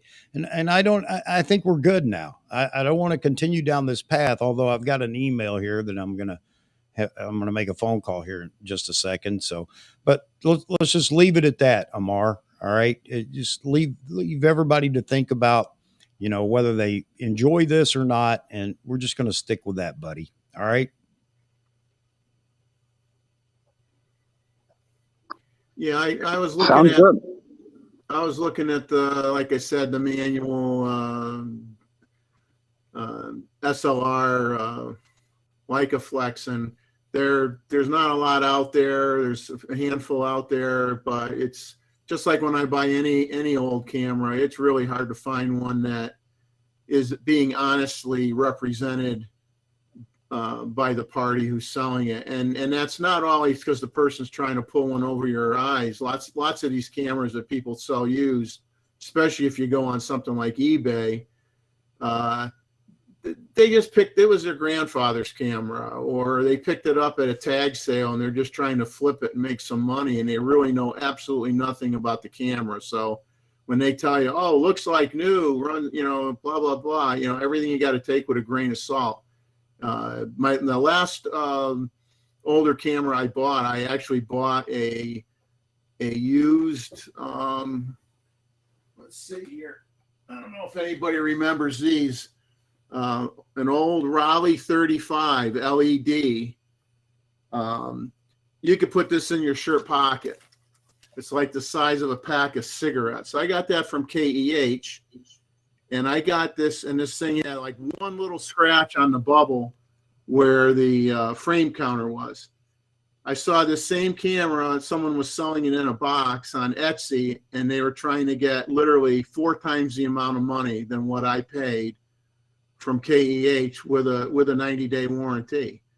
So you got to be really, really careful. I should probably do a video about buying old cameras, what to look for, what to watch out for, because I've been smoked a few times, and a few times I was lucky and I was able to fix the camera myself. But it's really, really hard to find good old stuff that works. And that's the thing. I want to find stuff that works. All right. So who knows about the push-pull camera? Rakesh had a question. Roy's answering him now. Anybody have any experience with not just this camera, but any push-pull zoom cameras? I take that as a no. All right. I never had any experience with any Nikon, but I did with the Tamrons back when the zooms were push-pull. And Yeah.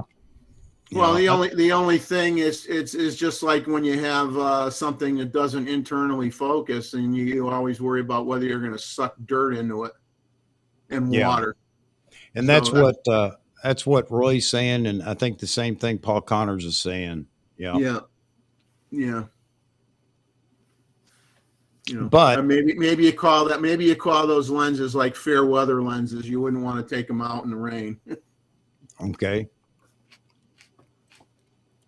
All right, guys. I got to make a phone call. I guess Vahagam stepped away for a minute. Anyway, Jeffrey, hold down the fort. I'll be back. Check the comments. Keep these guys relevant. People are asking questions, and I think it's good questions too. Be right back, guys. All right. Yeah, Roy is right. The early Nikkor zooms were all push pull. I mean, it's not was not uncommon, decades ago. I mean, that was pretty much very common with a lot of manufacturers. But as time went on, that stuff kind of got phased out.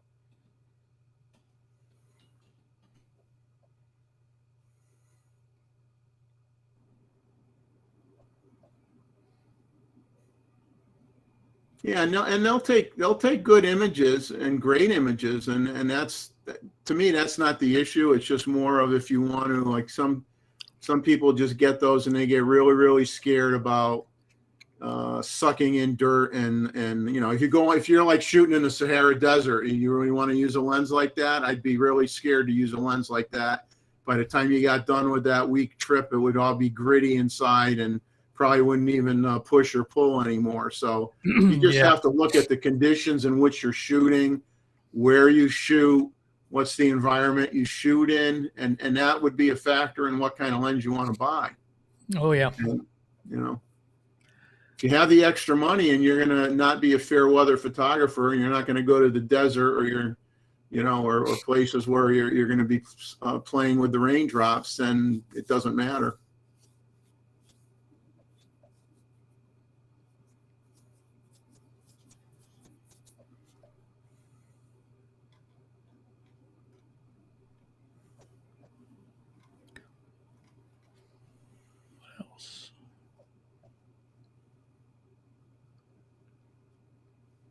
Let's see what else we got. You see anything, Dave? I'm scanning through right now. Yeah. I'm going down quite a bit, actually. I did see something.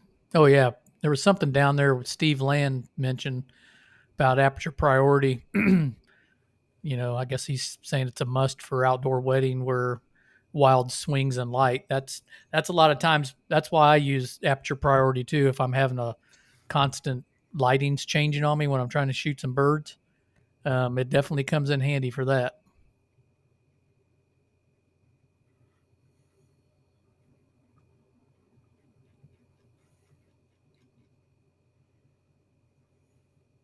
Yeah, like I said, I was looking at the used Leica market a little bit just for ha-has, to add to my collection. But it isn't so much the cost of the body, although you got to be concerned by what you're going to get.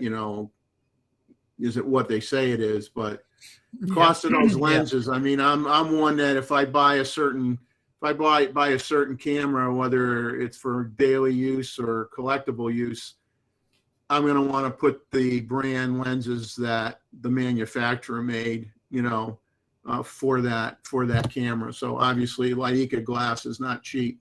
And if you bought an M series camera, then it's beyond not cheap. It's the prices of M glass are incredibly high still, even in the used market.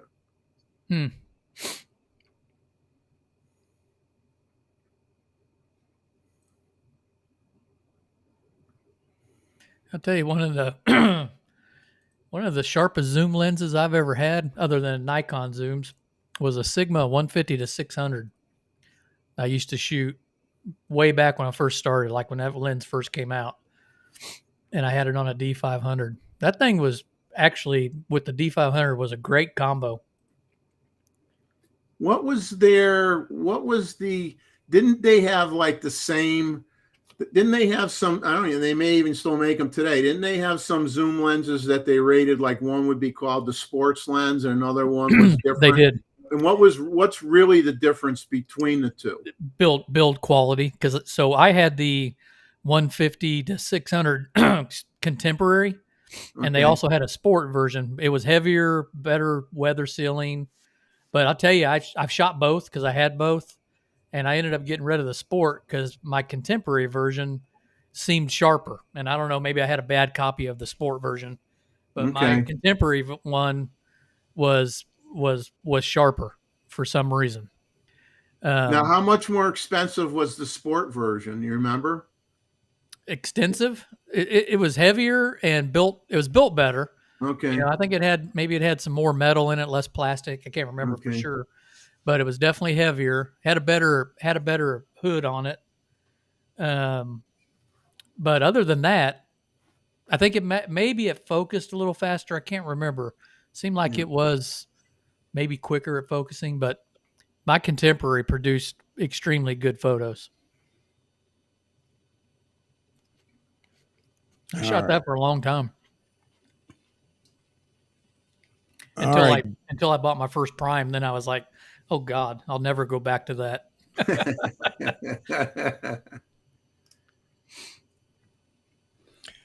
All right. Let me get back to messages here or chat. Leon, I never did dock mine. I had the dock. I never calibrated it. I fine-tuned it through the camera body only at the long end because that's usually where I shot it most of the time anyway. Yeah, my only non-Nikon lens that I still own, and I never had too many that were not Nikon, is I still have an old Tokina SD 16 to 28 f2.8 Pro FX lens that cost me $549, and I'll tell you, it's a great lens for $549 when I bought it, and I still kept it. It's a real nice lens. Morton Hilmer, he may still shoot with it, but he shot with the 150 to 600 Sigma for a while. He did a lot of his wildlife photography with that lens. He did. Seemed happy with it. I haven't seen him shooting anything like that in his recent stuff. It's all been mostly newer lenses. No, I think Nikon set him up with plenty of lenses with all the new lenses that came out. Yeah, I think Did anyone ever try getting some support from Nikon now? Did anyone ever try the Sigma 300 to 800? I know they made one for Canon. They made one for Nikon too. Has anyone tried it? It's a big green lens. No, I never did. No. I know what you're talking about, though. I never tried it. Hey, Chuck. Yep. Got the It was supposed to be optically insane. It's supposed to be an amazing lens. Which one is that? 51.8. Wow. I can show in the box. 51.8Z Filtrox. Yeah. So how much does that lens cost? I don't know. They send it to me. Now, is that manual focus or is that No, it's autofocus. it's autofocus? Really? Full So how does frame it- Z. Have you shot it? No, I just got it. Yeah. They sent it to me for a review. Nice. So Well, I just got the S version, the Z, and I paid $400 on eBay for it. It's supposed to be like mint condition. So We'll let me see. ask a stupid question. Is that AF, that Viltrox? yes, it is. Cool. Huh. Yeah, that's good because I know a lot of their lenses are manual focus, so I guess they are starting to spread their wings a little bit. Yeah, it's AF. I reviewed the 35, but they sent me this one. I'm gonna review it and then I'm gonna give it away on my channel. Cool. Nice. So it's full frame Z mount. Can't wait to pair it up with the Z9. Can you imagine? And see how it does. And then I'll probably do a review with the 1.2. I don't have the 1.8 anymore, but I'll do it with the 1.2 and see the difference. Maybe shoot both at 1.8 and see what we see. How much is this lens, Chuck? About $400 or $500? I have no idea, man. I'm thinking if it's relatively cheap, it's going to find a place in a lot of people's homes because there are a lot of people that are looking for cheaper lenses to invest in right now for their Z system. And It's everybody keeps talking about Nikon. $379. Well, yeah, there you go. For It's a cheap. 1.8 lens AF. 1.8 Z. Yeah. 308 hours. You can't sneeze at that if it works well. $380. Yeah, 3.5 stars on B&H. Yeah. Now, are those typical metal bodies or are they plastic? They're metal. Yeah, that's what I thought. I thought they were metal. They're metal, and the hood is plastic, but it's cool because you got the aperture ring right on the lens, Mm-hmm. and it's pretty smooth. Does it click or is it just smooth? It's smooth, Yeah. so good for video. You're gonna miss the little screen that you get on your Z mount. You don't get that on the 50 1.8 though. No. So Hey, for $380, Yeah, I couldn't help it. I know everybody loves that little screen. yeah. Hey, I don't feel bad for paying $400 for that Nikon lens. Then that's a good deal. what's Yep. the regular price on that 50 1.8? $600? 600, yeah, six Yeah. something. Yeah. There's a bunch of them on eBay. I don't know if people are just upgrading to the 1.2s or what. I think that may be the case. I don't have a need for a 1.2. I'm not that. I don't get into that type of shooting, but I figured $400 was not too bad for the 1.8. Yeah, Jeff and Leslie are saying, can we talk about modern composites and lenses to save weight? Yeah, I don't have a problem with the plastic that Nikon uses. I'll tell you, it's very durable. I mean, it's good stuff for the most part. I mean, unless you get the real cheap lenses. But Do we have any sports shooters on here right now? well, Sports? I used to No? shoot race cars. Oh, okay. Chuck shoots motorsports, so he's kind of a sports shooter too. Yeah. All right. I got a confirmation today from the assistant of Andrew Bernstein, which is the official and National Basketball Association photographer. So hopefully I'll have him on my show. He's the guy Nice. that shot Jordan, Magic, every year on the NBA Finals. Shoots Nikon too. So he's been on ESPN countless of times. But yeah, we'll see how it goes, man. Pretty excited on that one. Frames, I sent you the link in an email, buddy.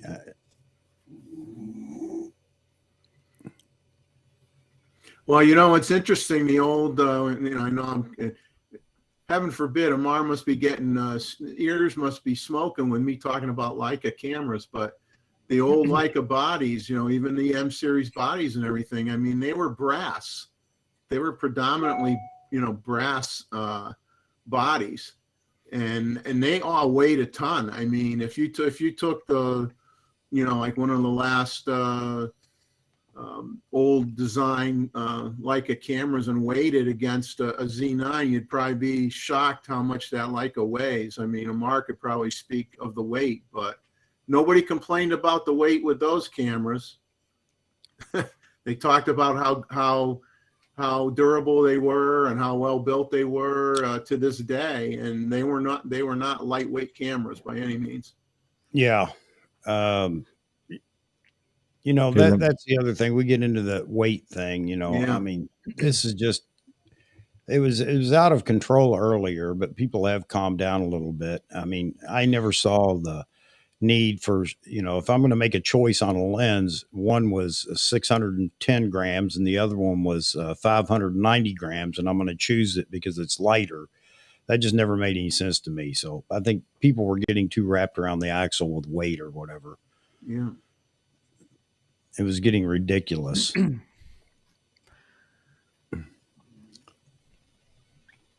Charles, that's why it's good to have. It's why it's good to have choices out there, and it's not that one isn't necessarily better than the other. One is just different than the other, and everybody gets to choose what's right for them. Charles asked a question: 1.8 Viltrox or Nikon? I can't speak. I haven't shot them. I 99% of the time I'm going to stick with the brand that, you know, the Nikon glass for the Nikon camera, but that's just me. No, I'm the same way, Jeffrey, but I'm not going to discount how good some of these lenses are. And another thing, again, I quote Mr. Photo Me Ike all the time with, is it good enough? If it's good enough for you, then by all means grab it. And everybody's on a different scale budget wise when they buy stuff anyway, and there's nothing wrong with that. And you have to be able to have offerings at every price point. And Nikon doesn't necessarily have. I mean, the recent Nikon stuff has all been pretty doggone expensive. Yeah. Even for those with deep pockets, it's been pretty expensive stuff that's come out. So Tony's saying that Viltrox isn't reliable in his experience, poor product variation and software. I haven't heard anybody talking about that. I don't doubt that could be the case, Tony, but I think we still get product variation with Nikon products from time to time. You know, some people have issues with some of the Nikon lenses, and it's just that, you know, they just got a bad lens for whatever. I guess it's going to happen in production for anything, but maybe Viltrox, their quality control isn't as well. I don't know, but you know what? Vahagen's going to let us know when he reviews this lens, and maybe that'll help some people out to make that decision. Well, I just did a live unboxing. I was watching. I saw you.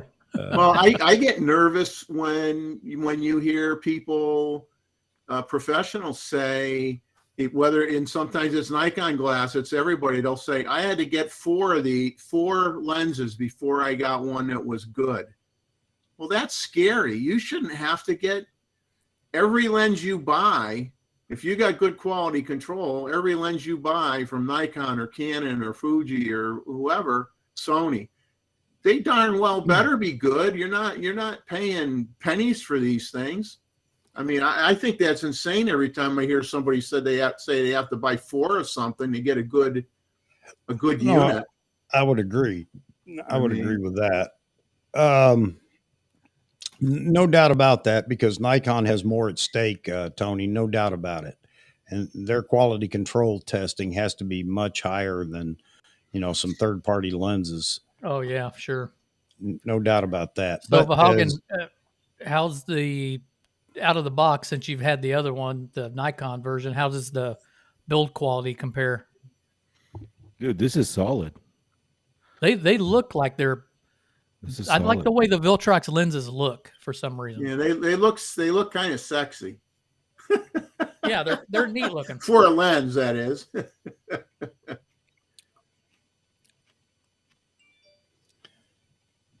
Yeah, I agree, Roy. They have gotten better. And the reason I think they've gotten better is because they have the opportunity now to sell more lenses with the mirrorless, in the mirrorless world, that is, because they're, we don't have a lot of third party out there to give people a choice. So I think they've stepped up their game, and that would be smart for them to do. The hood is a little flimsy, but the body is nice. The focus ring feels good. The aperture ring is really nice. It's metal in the rear, and the only thing with these lenses is that when you take them off, if you wind it all the way, it won't come off. You got to kind of like, it's got a lock, I guess, or something. You got to kind of like if you turn it to take it off all the way, it won't come out. You got to go like this a little bit and turn back it off. back and then out. Yeah. Huh. Nikons are like you could just take it off like Yeah. all the way, but Charles is talking about the old 24-120. Yeah. The G version was much better, no doubt about it. The only problem I had with that lens, I still have that. My stepson uses it for video stuff. The only problem I had with that lens was the lens creep. That was it. I mean, that was just inconvenient. It didn't change the characteristics of the lens or anything. It was just inconvenient carrying it around. The lens would creep to 120. Jeff and Leslie make a good comment. Well, they make a statement, a Nikon 600 f4 weighs 8.4 pounds. What if that could be reduced to 7 or even 6.5? Would that make a difference? And my argument would be, of course it would make a difference, because you get down to 6.5 pounds. Now you're talking about something you could theoretically hand hold for a while, and you're not stuck on a tripod the whole time. Although I know a guy that's bigger than me, and I'm a big guy, and he walks around with a 600 f4 and shoots handheld all the time, and he walks around with it for hours. I don't know how he does it. I did. I shot my 600 handheld all the time. Yeah. Uh-oh. Everybody welcome Mr. Frames. Frames, no video today. You must be busy. You just coming in audio? Uh-oh. Maybe we got technical difficulties there. I'm just trying to fix this. It's not showing the input from the camera. So Okay. go to settings and video audio. Steve Land, you're right, Steve. That's so funny. but yeah, well, still not showing. I mean, it's taking the input from the laptop, but not from the camera. Jonas, you're going to go to the Canon R3 because of the awesome deal on a Canon 300 2.8L, but my wife refuses to leave Nikon, and the 300 PF is the reason. Okay. That 300 PF was a big seller. I don't know why it isn't talked about as much. I guess it's just because of the focal length. It's just not quite long enough for some people. Yeah. Yeah, it's not really, it's not long enough. It isn't long enough for a lot of birding. Yeah, but it's small. It's just not a long enough focal length. I mean, I think once the 500 came out, nobody bought 300s anymore. They just started buying 500s. Yep. Yeah, but that 300 PF is small. It is. It's a light, small lens. That's really cool.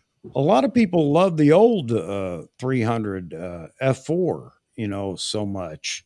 What didn't you guys can tell me if I just had some unreasonable worry there, but that open element in the back, I mean, it being, I don't know how to explain it. You guys know what I'm talking about. If you know the old 300 f4, I guess it was the D version, maybe, I don't know. But the prices on those had dropped so much. I had considered getting one at one point. This is probably 12 years, 15 years ago. I shot the 2.8. I never shot the f4.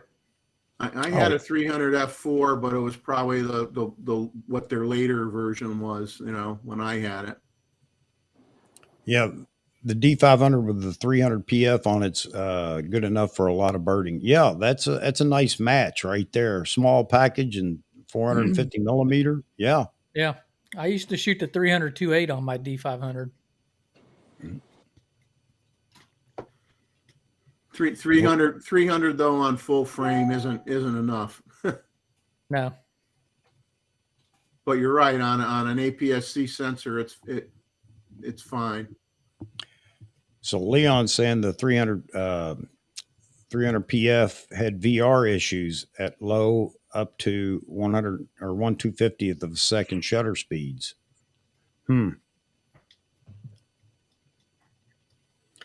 Yeah, I'd considered one, back, this is before I'd even thought about, probably 15 years ago, thinking about whether I wanted to I wanted something longer than all I had at the time was a kit lens.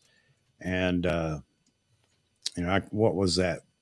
50 to 200 or something like that. I don't remember. 55 70 to to 200. 300. Yeah, I don't remember what it was. It wasn't the 7300. It was a 200 at the long end. But I was wanting something obviously a little more robust and professional, at least in my eyes at the time. It was all about, well, maybe I could get some.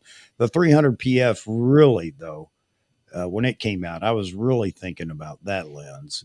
But even before that, the AFS 300 F4, Roy talked about it.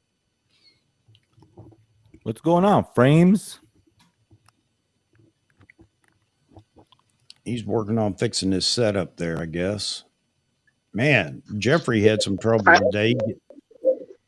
Yeah, I got got a a question Chrome, for you but guys. I haven't used Chrome before, so David got me straight on at least getting set up, although the speaker setup is not what I want. I can hear everybody, but it's not really good quality, but at least I got on. Go ahead, Omar.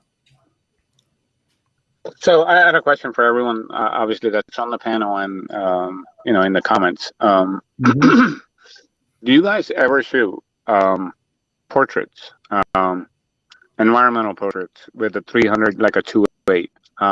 I do. I'm just curious to see who else does, because everyone picks up a 70 to 200 and does that. But when you shoot it with a 300, it's pretty incredible. And you've seen my wife, right, Chuck? I mean, she'll literally just sit there and say, I don't know what it is about this shot. I really like it, and she doesn't say that about too many lenses, right? Because she doesn't know I changed the lens, right? She doesn't care, right? Because to her, none of that matters. But it's the final look that she's looking at herself through that lens and saying, I really like that. Does anyone else do that here? I think I never have. I think that there are people that have done it and may do it from time to time, because that 300 2.8, at least in the Nikon side, I'm sure the same thing on the Canon side, is just a fantastic lens. And I've heard many, many people talk about how sharp it is. And then the rendering of the out of focus area or the bokeh is fantastic. I think it's just a matter of convenience, to be honest with you, Amar. I think the lens is fantastic for that. Yeah, totally agree. And Jeff and Leslie have made a comment between wildlife and environmental shot and people. Yeah, so one thing that I do a lot, and I don't know if you all do, but nowadays, LinkedIn is a big deal, right? So anyone that's a working professional, like the arrogant people, they want their LinkedIn shots. They're taken like in the environment where they either live or where they work and that kind of thing. Yeah. With a the traditional studio backdrop. So yeah, that's a really growing field, and if you're not tapping into that wherever you are, you should look into it, because that can bring a lot of very quick cash for you. Even if it's like $200 a pop, you do 10 of those a month, that's $2,000. Yeah. You can go buy yourself a nice lens. So definitely give it a shot. Yeah. My wife told me, I'll tell you a quick story. It's kind of funny, sad and funny. If you're me, it's sad. I drool over the Nikon Z 400 2.8 with a 1.4 tele built in, and Nikon had lenses on sale that were refurbed, so they had one for $9,000 instead of $14,000. So I started drooling a little bit too much. And I looked at my wife and I said, well, you know how I really like that lens? I says, you know, it's 14 grand. I can't even think about 14 grand, but I says, I can get a refurb one for 9. And she just looked at me and I says, well, you know, that's not something I'm going to buy without you giving me the okay to do it. And she says, well, I got to get back to work. I says, oh, okay, get done with work. So she gets done with work. And I went upstairs quick. I actually had it in the cart. And I went back on the website and somebody else had bought it. So I was going to say. And I says, well, you don't have to worry about the lens now, dear. Somebody else scoffed it up. You know, you see something like that, you have to pounce on it right away. Sorry about that. I was like this close to doing it, this close. But she looked at me with a straight face, as serious as you could get, and she says, you got to start making some money with this camera. Right. Why was that It's lens true. $5,000 off? It was a refurb. $5,000 off though? That's $5,000 off. That's a pretty drastic reduction. Yeah. Yeah. For a refurb. Typically refurbs aren't reduced that much. It might, you know, it could have been something that was like they had it out in the field, you know, early on, and people were using it and they were passing it around, and they cleaned it up or whatever and changed a few parts. I don't know, but I thought that was a great deal, enough to make me even think about it. And in the end, she said, well, I'm not going to tell you what to do, but you know, when somebody words it that way, you know what that kind of means. You know, I'm not going to tell you what to do. Yeah. I'm telling you what to do by saying I'm not going to tell you what to do. Yes. Frames. Mr. Frames, are you still up and running here? I guess not. He's still trying to sort something out. It's like midnight in India right now. Yeah. Oh, wow. Yeah. So Jeff Leslie commented, he shot some portraits for the college and career youth group. Yeah, when you're doing groups like that, the backdrops are very helpful because they save you a lot of time to get a lot of people done really quickly. But if you have like a dedicated client, that really wants something specific, I would say, Jeff, grab your wife, grab Leslie, take her out, and start fooling around with it, right? And start to really understand the bokeh characteristics of every lens that you have, right? How does it really render? And then really understand how you can use that lens in the field to do environmental portraits on the fly. I do them at night too. It doesn't matter. So there was a guy found on YouTube years ago that was shooting environmental portraits with the 400 2.8. And he caught a lot of crap for doing that. Everybody, why would you do that? Blah, blah, blah. But I'll tell you, they were fantastic portraits. Yeah. That's right. That's right. Because see, the bottom line is there is no unless you go and get like the Nikon 200 f2 or get like the Canon 200 f2, most people can't afford that, right? 300 2.8 is a little bit more accessible price wise, right, for a lot of people. Unless you're using very specialty lens like that, really, honestly, shooting with the 400 2.8, you can get the same results that you would with a 200 f2. Right. If you know what you're doing, that's the key. That's why I was saying, pick up any piece of glass you have and understand how it renders. Yeah. So when Vahagan, you remember when I was on your live stream, I remember we did that podcast actually. You asked the question, right? So you would pick up this camera, you would pick up this lens, whatever. I am always thinking ahead as to what I want that finished product to look like. It depends on what lens I pick up, right? Because the lens truly makes or breaks that photo, because there are certain lenses that just don't do a good job of rendering the background. They just don't. I don't care how good they are. Well, yeah, I prefer to say that there are some lenses that render the background better because, when you're talking about shooting with a 200 f2, 300 2.8, 400 2.8, you're talking about some expensive glass right there. And yes, they're definitely different results. How many portrait photographers are going to go out and buy any one of those lenses just for environmental portraits or outdoor portraits? Because let's face it, that's where you're shooting those lenses, and that's why this guy got ridiculed. Why would you buy that lens for portraits? I can't remember. if he ever answered the question or not. And it wasn't just a once in a blue moon that he did it. That's what he shot his portraits with. He chose to do that.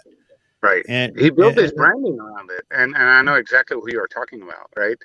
yeah, And you have to build your niche, guys. Seriously, if I give two people a Z9, same lens, right, and they're all what they're doing is watching each other's YouTube videos, right? So Omar was on your thing, right, Wahagan, recently. What did he say on there? Before I'm about to make a video or something, I don't watch anything else. Or sorry, it was not Omar, it was Will that said that, right? For Monochrome Memoirs. Why does he do that? Because the moment you start looking at what other people are doing in the field, you start doing the same thing. So your own creativity dies, right? Why? Because you're trying to copy something else that someone else has done. If you want to practice, that's fine, but you got to find your own niche, guys. When you're well, spending this much money on the gear, no, create you your own you magic. do. You do, but I mean, we don't need to convince anybody of that. They got to make their own decisions. But the thing about it is obviously here's the limitation to shooting with those lenses. Well, two big things, big points. One, the cost, and two, the distance. It's not a convenient lens to use uh, Yeah.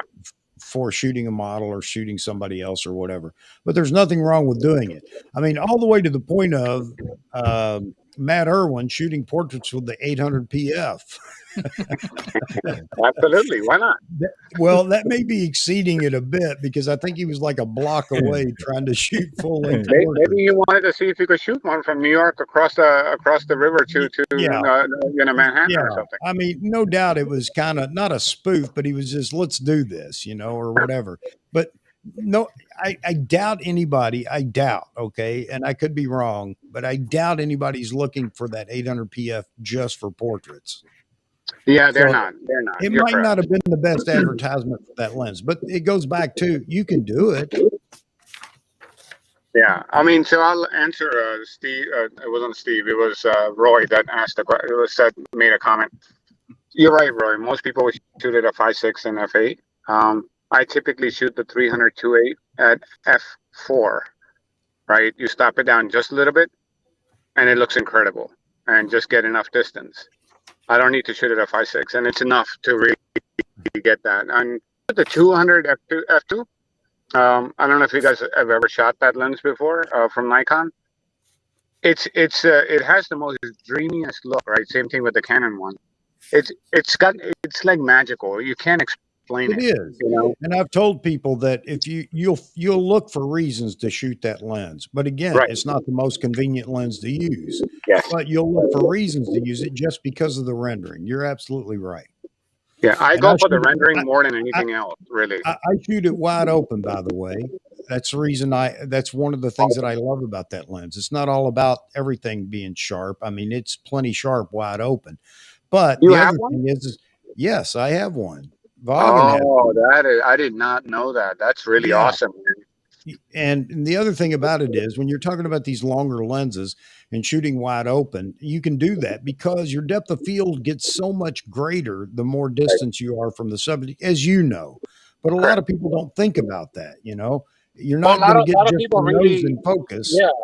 And you bring up a great point here, Chuck, right? From an education perspective, a lot of people don't understand. When you're shooting a bird in the sky that's a mile up, Yeah. you shoot it at f2 or you shoot it at f11. It doesn't matter. Yeah. No, it doesn't matter. It's f11. Yeah, No it matter comes what the out hell you do. crappy either way. No. Right. So people don't understand that, and people freak out. It's like, why are you shooting a 400 2.8? At 2.8 with a bird in the sky? Well, for extra light, maybe. Yeah. And Right. well, isn't the feather like out of focus? No, not one. No. Never happened. Not at those distances. It's like people that want to shoot the moon at f. Yeah, here's the only reason to stop down if you're shooting something like that. Most lenses are obviously sharper at, about f5.6. I mean, the sweet spot, and almost all lenses 5.6 to 8. So I can understand that, looking for sharpness there. But as far as depth of field goes, anything Nikon with that M sign on it, right? With the nano crystal, whatever the thing is, the coating that they have. If it's got that N on there, if it ain't good wide open, then you just wasted your money. Because that's how I look at lenses. Because if I'm buying a 1.8, 1.4, 1.2, If it's not good at 1.2, I might as well just buy the 1.8 and call it a day. It has to be the best at 1.2. That's what I'm paying for. And that's the difference between run of the mill lenses, and I'll throw the 24 to 70 G in there, or E. The difference between it and what was I going to say? A big prime, that is. Somebody asked about the 105. I think it was Jeff and Leslie asked about the 105 macro lens. That's a great lens for portrait. Well, I would agree, and it's kind of considered a portrait lens, and I think it is even in the Z mount. Hey, Chuck, share my screen real quick. Okay. I find it's really funny, right? So Canon never made a freaking 105, right? Like a stand lens, you know what I mean? They never made it. Yeah. So guess what people were doing? Just because Nikon had that 105-2, you had that lens, right? Yeah. People would go out there shooting with their 100 macro, like portraits and stuff. I'm like, what the hell are you? Yeah. This is a macro for macro. It's not for portraits. Hey, Chuck, see, this is where it gets weird. This is the 2.8, the 400 on the right. Nice. The 400 or the 200 f2 and the 600 is what you have listed here. Or no, never mind. That's me. No. So that's the 400 2.8 on the right. 400 2.8 at 2.8, doing a portrait of Mossman. Yeah. And then you got on the left, you got the 400 4.5Z. Oh, okay. Okay. It's pretty apparent, right? The difference. Yeah, especially at the background. Especially with the fence area is definitely a lot. It makes a difference, guys. A lot blurred out. Yeah. Oh yeah, the 2.8 just destroyed the background. Yeah. Yeah. Yeah. But the 4.5 is still no slacker. It's a great lens. And it goes back to, again, are you going to get the same performance out of something that's, X number of thousands of dollars cheaper? No. But, you get what you pay for, and that's just the way it is. The 400 2.8, the 400 2.8, if you can afford to buy that lens, it does a whole lot of things extremely well. The 400 4.5 does extremely well considering, it's at 4.5. So, right. Yeah. Nikon. If you're listening, very happy Nikon. for Greg Wilson. He says he scooped up the 400 2.8 TC that I was trying to buy. And if he's not pulling my leg, and he did, then congratulations, buddy. Definitely send me a picture or something of whatever you take with it. And you broke my heart, and whether I can forgive you or not, I don't know. But Jeffrey, at least your wife was happy. Yeah, my wife was happy, and my diminishing bank account was happy as well. But still, it's still a dream lens for me. I mean, if I had that lens, I wouldn't care about it. Any other long lens wouldn't matter to me. I mean, that with a 1.4 tele with the 1.4 built in, it would cover everything and anything I'd ever need. Jeffrey, that's exactly why I ordered one. I have the 800 PF, but it already has a buyer as soon as my 400 gets here. But that's why I ordered that 2.8, because it's going to be kind of the do-all lens for me, for the stuff I shoot. You're going to stick a knife in my heart too, huh? I don't know if I could survive this. So show. if Nikon's listening, where is my lens? You're killing me. You guys are killing me, man. You're killing me. Hey, Jeff, pull the knives out. Jeff, was he joking? Wow. Jeffrey, it's okay. Send me a lens. If you can, I'll send it to you. Well, Jeffrey, I can put you in a 400 2.8 relatively cheap. I'm happy for everybody else, so I'll just walk away now. I got to get a drink. I'll be back. I got to get something to drink, and I got to wipe my tears off my face. So I'll be back in a minute. So, all right, buddy. So anyway, I dropped my D850. Mr. Ted is now the proud owner of that, or I guess he'll let me know. And now it's time to start unloading all my F mount glass. Even though I still have a D500, I think I'm going to sell it as well. And that's a lens, or that's a camera body I didn't shoot a lot with. I want it, I got it, and I did shoot with it, but not as much as I expected I would. And there you have it. But it's time. So I'm looking at all these lenses, we're talking about, and I've got a 400 2.8. It's a D version. Okay. It's not the G or E. All right. Just so everybody knows. So obviously it's a bit cheaper, but and I'm still saying I'm probably going to sell my 200 F2. I'm just going to expect that Nikon's going to do something in that realm, that focal length somewhere here in the near future. Not real near, but in the next couple of years. But yeah, the 200 F2 is a fantastic portrait lens. I took a lot of portraits out in Salt Lake City, not for clients, but for the guys that were out there. I did a lot of stuff for them, for their websites, for this, that, whatever. And here we go. What the heck? Here we go. Chat 69. Gotta love these, huh? So now I can't get rid of something where I tried to delete it all. It won't.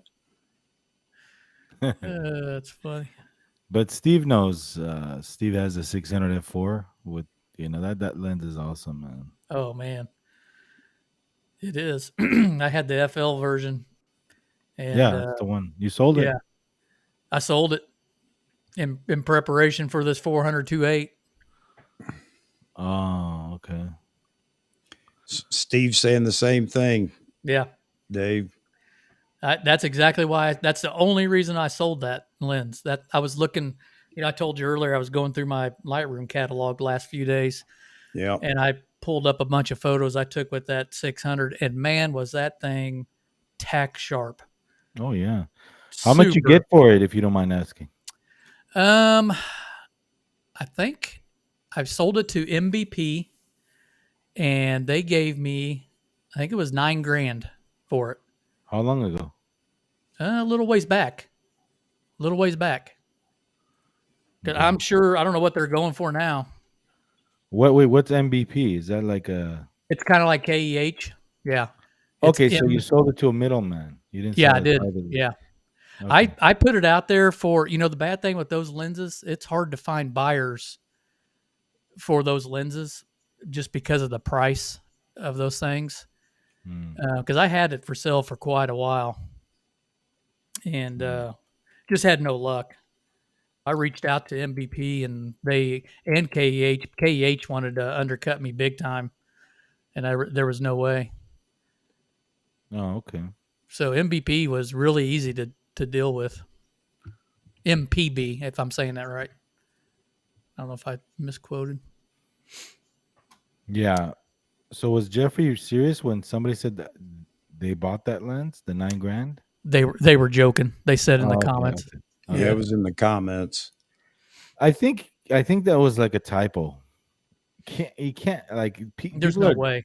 People are dying to buy that lens right now. Yeah. And $5,000 off.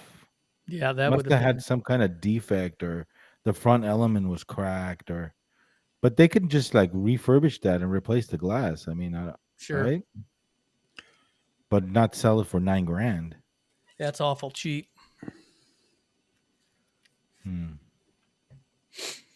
Yep, I sold. I mean, that 600 was great, but the only reason why I sold it's because I got rid of all my. He's still wiping the tears away.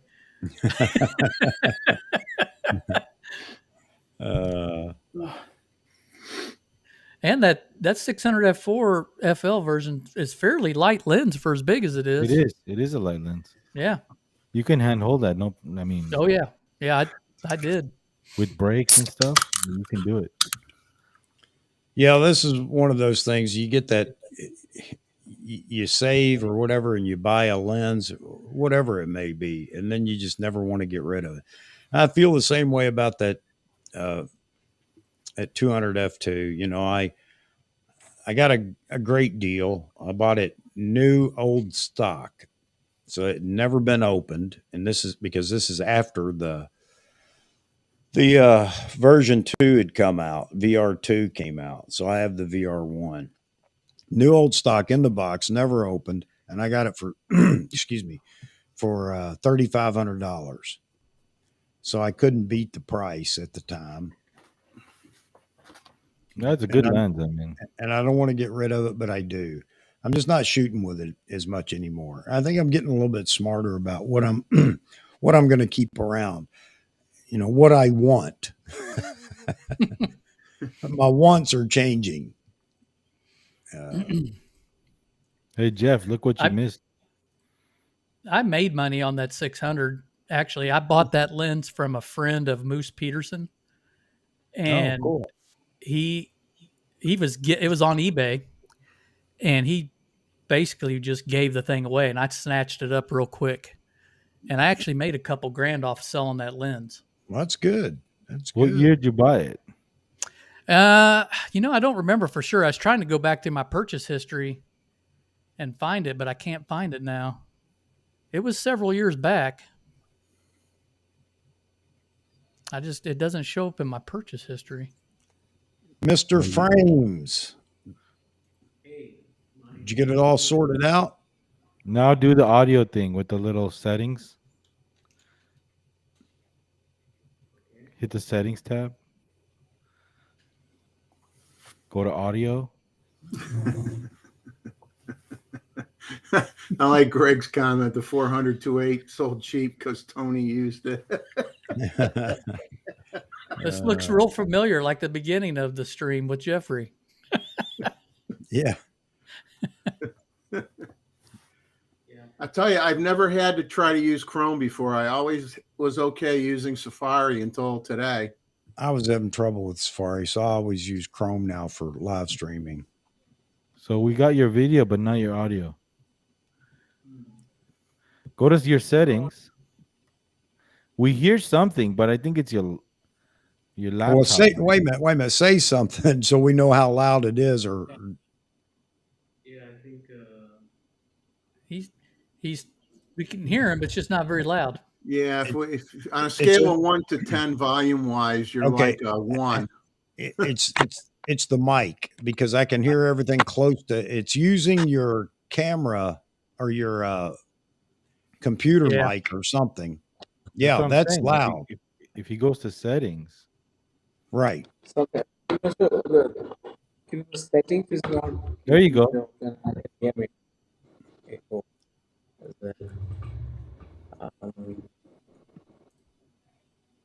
I don't know what you were touching there a minute ago, but it made it much louder. Yet. Yes. Mic isn't recognized, but I can hear my echo for some reason. Okay. Well, I don't think he sees the settings tab. so this is the A7 IV actually. The Z6 II wasn't working. I don't Okay. know why. I don't know why it's not streaming. So this is pretty easy to set up actually. So I hear the clicking, but yeah, Where were you clicking? nothing. Just this thing, little thing. Tap on your mic. Just trying to. No, tap on the mic. Okay. Yeah, there's no Go to sound your through that mic. go to your go hit settings, bro. Hit settings. Hit settings. in Restream. What settings? In Restream, the little cog down there on the screen. Yeah, on the far right, Yeah. far right of your screen, you'll have something that looks like a Yeah. gear. This is this obvious enough, but it's not giving me the option to choose my mic. Yeah, it is. Go to audio. So I think I should try. I should try. Need help, and I should say, yeah, I do. Well, at least we can hear you now. Yeah, well, your audio is also ducking. Yes, yeah, it is. Well, Well, it's not ducking now like it was. It was earlier, but not now. yeah, now it's better actually. Yeah. Now I'm having trouble with the chat disappeared. It says my embed link is invalid, whatever the heck that means. Yeah, Okay. mine's So, mine's the same way. Same here. okay. Maybe we got a Restream's experiencing a problem. So this is one of the things that everybody wants to skip all the time is audio, and you can't. You just can't do it. You got to invest in it. You know, it costs money, Yeah, but you got to do it. and it's just terrible when it's not right. I Yeah. mean,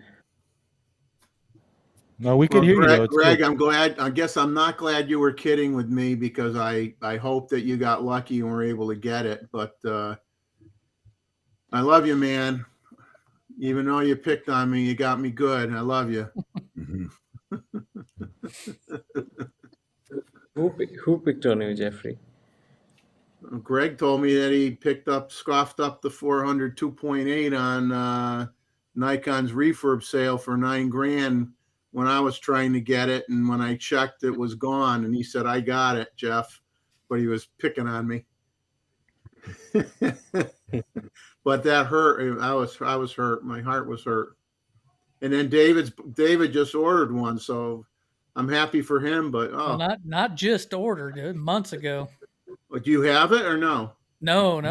I ordered no. it months Okay. ago. Hey Jeff, I'm it's hard to believe the price. It was probably a typo. So they just took it down probably. Yeah, I bet that's what happened. That should make you feel better. So what I'm doing, Chuck, right now is I'm just opening up YouTube, your thing, and just reading the chat from there. Yeah, that's what I have up to. What's up, Hey, Frames? so I have a question. Now that you see the color out, the output from the A7 IV, what do you think of it? Looks good. Well, I'm not picking Yeah. on Sony, but it doesn't look as good as you did before. Let me pull this up. Put you. Well, Frames is a day older than he was, so you know So you age. I don't. You just But aged. That's all. yeah, but I don't know if it's if it's lighting or what. No, it's the same lighting, exactly You the know, same lighting. you know what I wish this program would have is like when whoever's talking, can it highlight the big screen? Yeah, I would like that too, but I don't know how to make it happen. I don't see it anywhere in any of the instructions. However, I can put in a little, hey, this is what I want Restream to do next. There are some programs So that will do that. no, hold on. I think there's a little bit of change in the lighting. Let me change that. All right. That's better. No.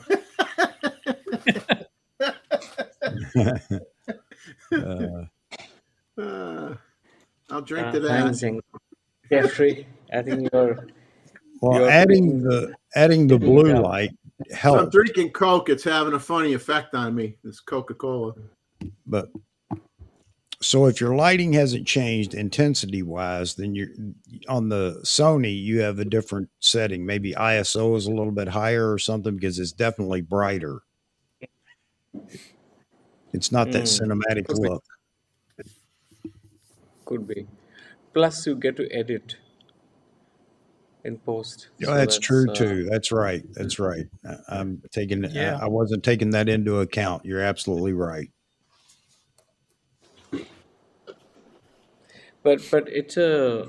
I mean, I thought let me solve this problem and then get on the stream because I think I faced a problem today and I wanted to just fix it, but I couldn't fix it on the Nikon for some reason. I did everything that I usually do on the Z6, but I think I need to figure out the settings on the Z6 too.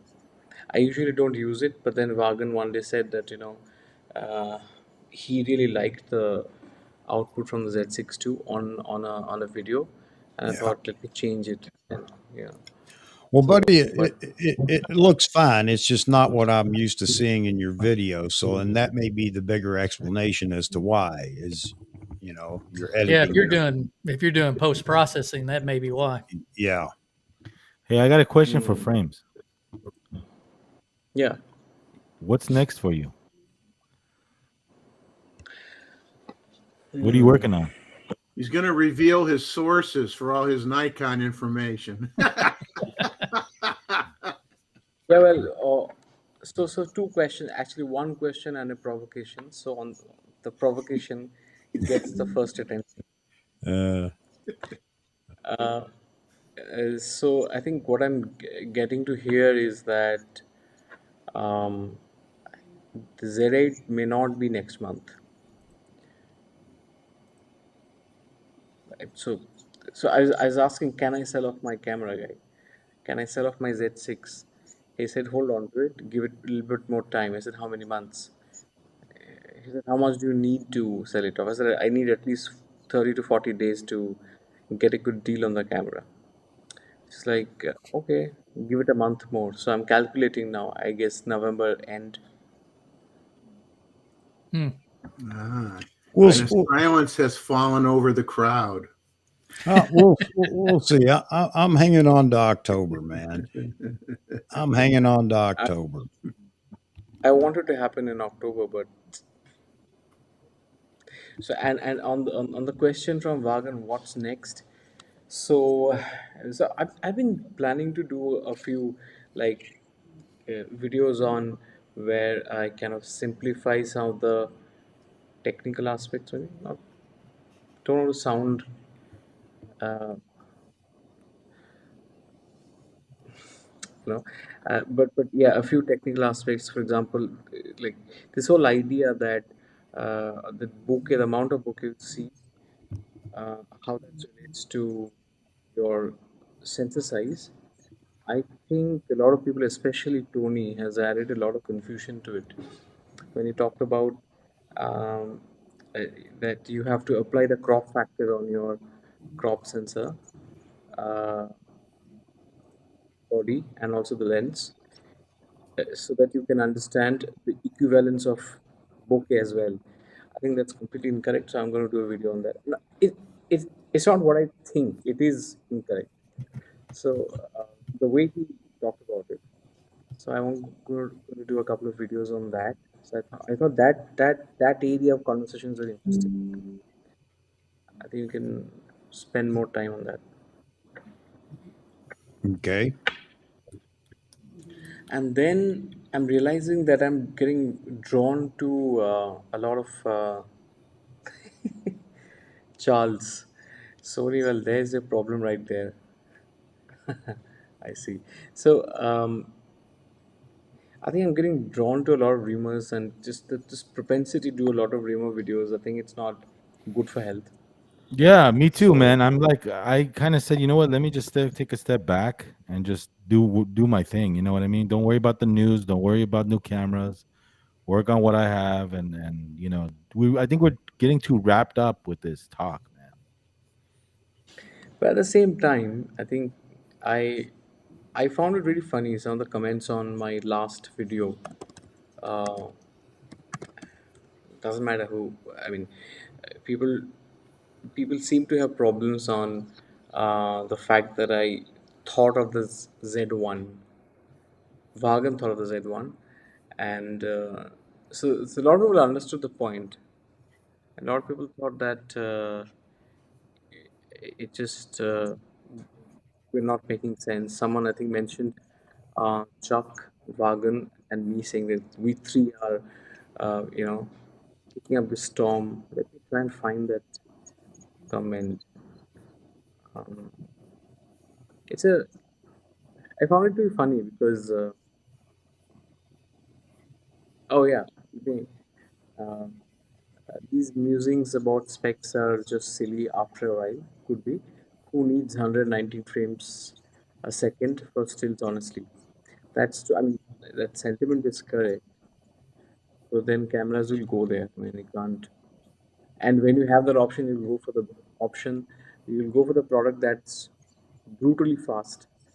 Uh, then you will not question, oh, why am I buying the better camera on paper, right? So it's a valid argument on paper again.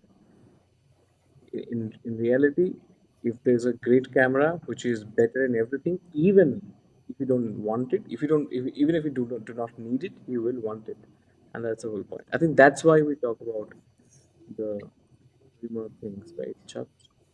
Because Yeah. you want So it. yeah, that's it. And there's nothing wrong with that. There's nothing at all wrong with that. We don't need Absolutely. 195 frames per second. We don't need 100 megapixel. We don't need 45 megapixel. We don't need 24 megapixel. Absolutely. But we want it. And there's nothing wrong with But that. And all the pros out there that'll say, well, I don't need it. Well, you're right. You don't. You don't need what you've got in your hand right now. You're a pro. You can do with what you have. Okay. But there's nothing wrong with wanting. and you know what? To that, uh, I just like to add that there's nothing wrong in wanting anything as long as it's not hurting the world.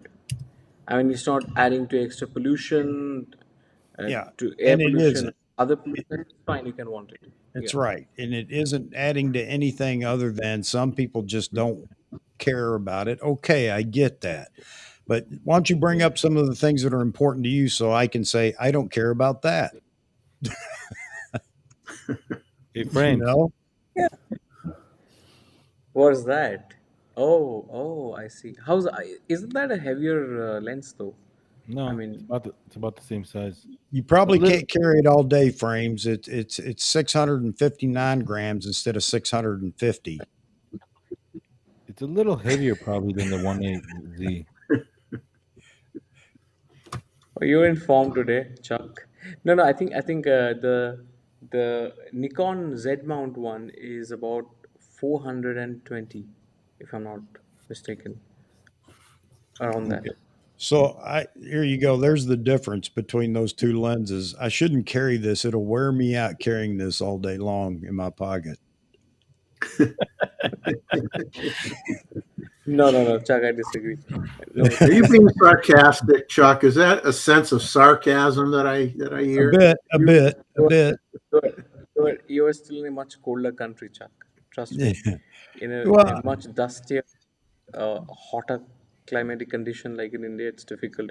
Especially if you want to do street no, no, photography and no, not in. dude. No, dude. No, it may be, it's just as hot here, but it may not be for as long. Okay.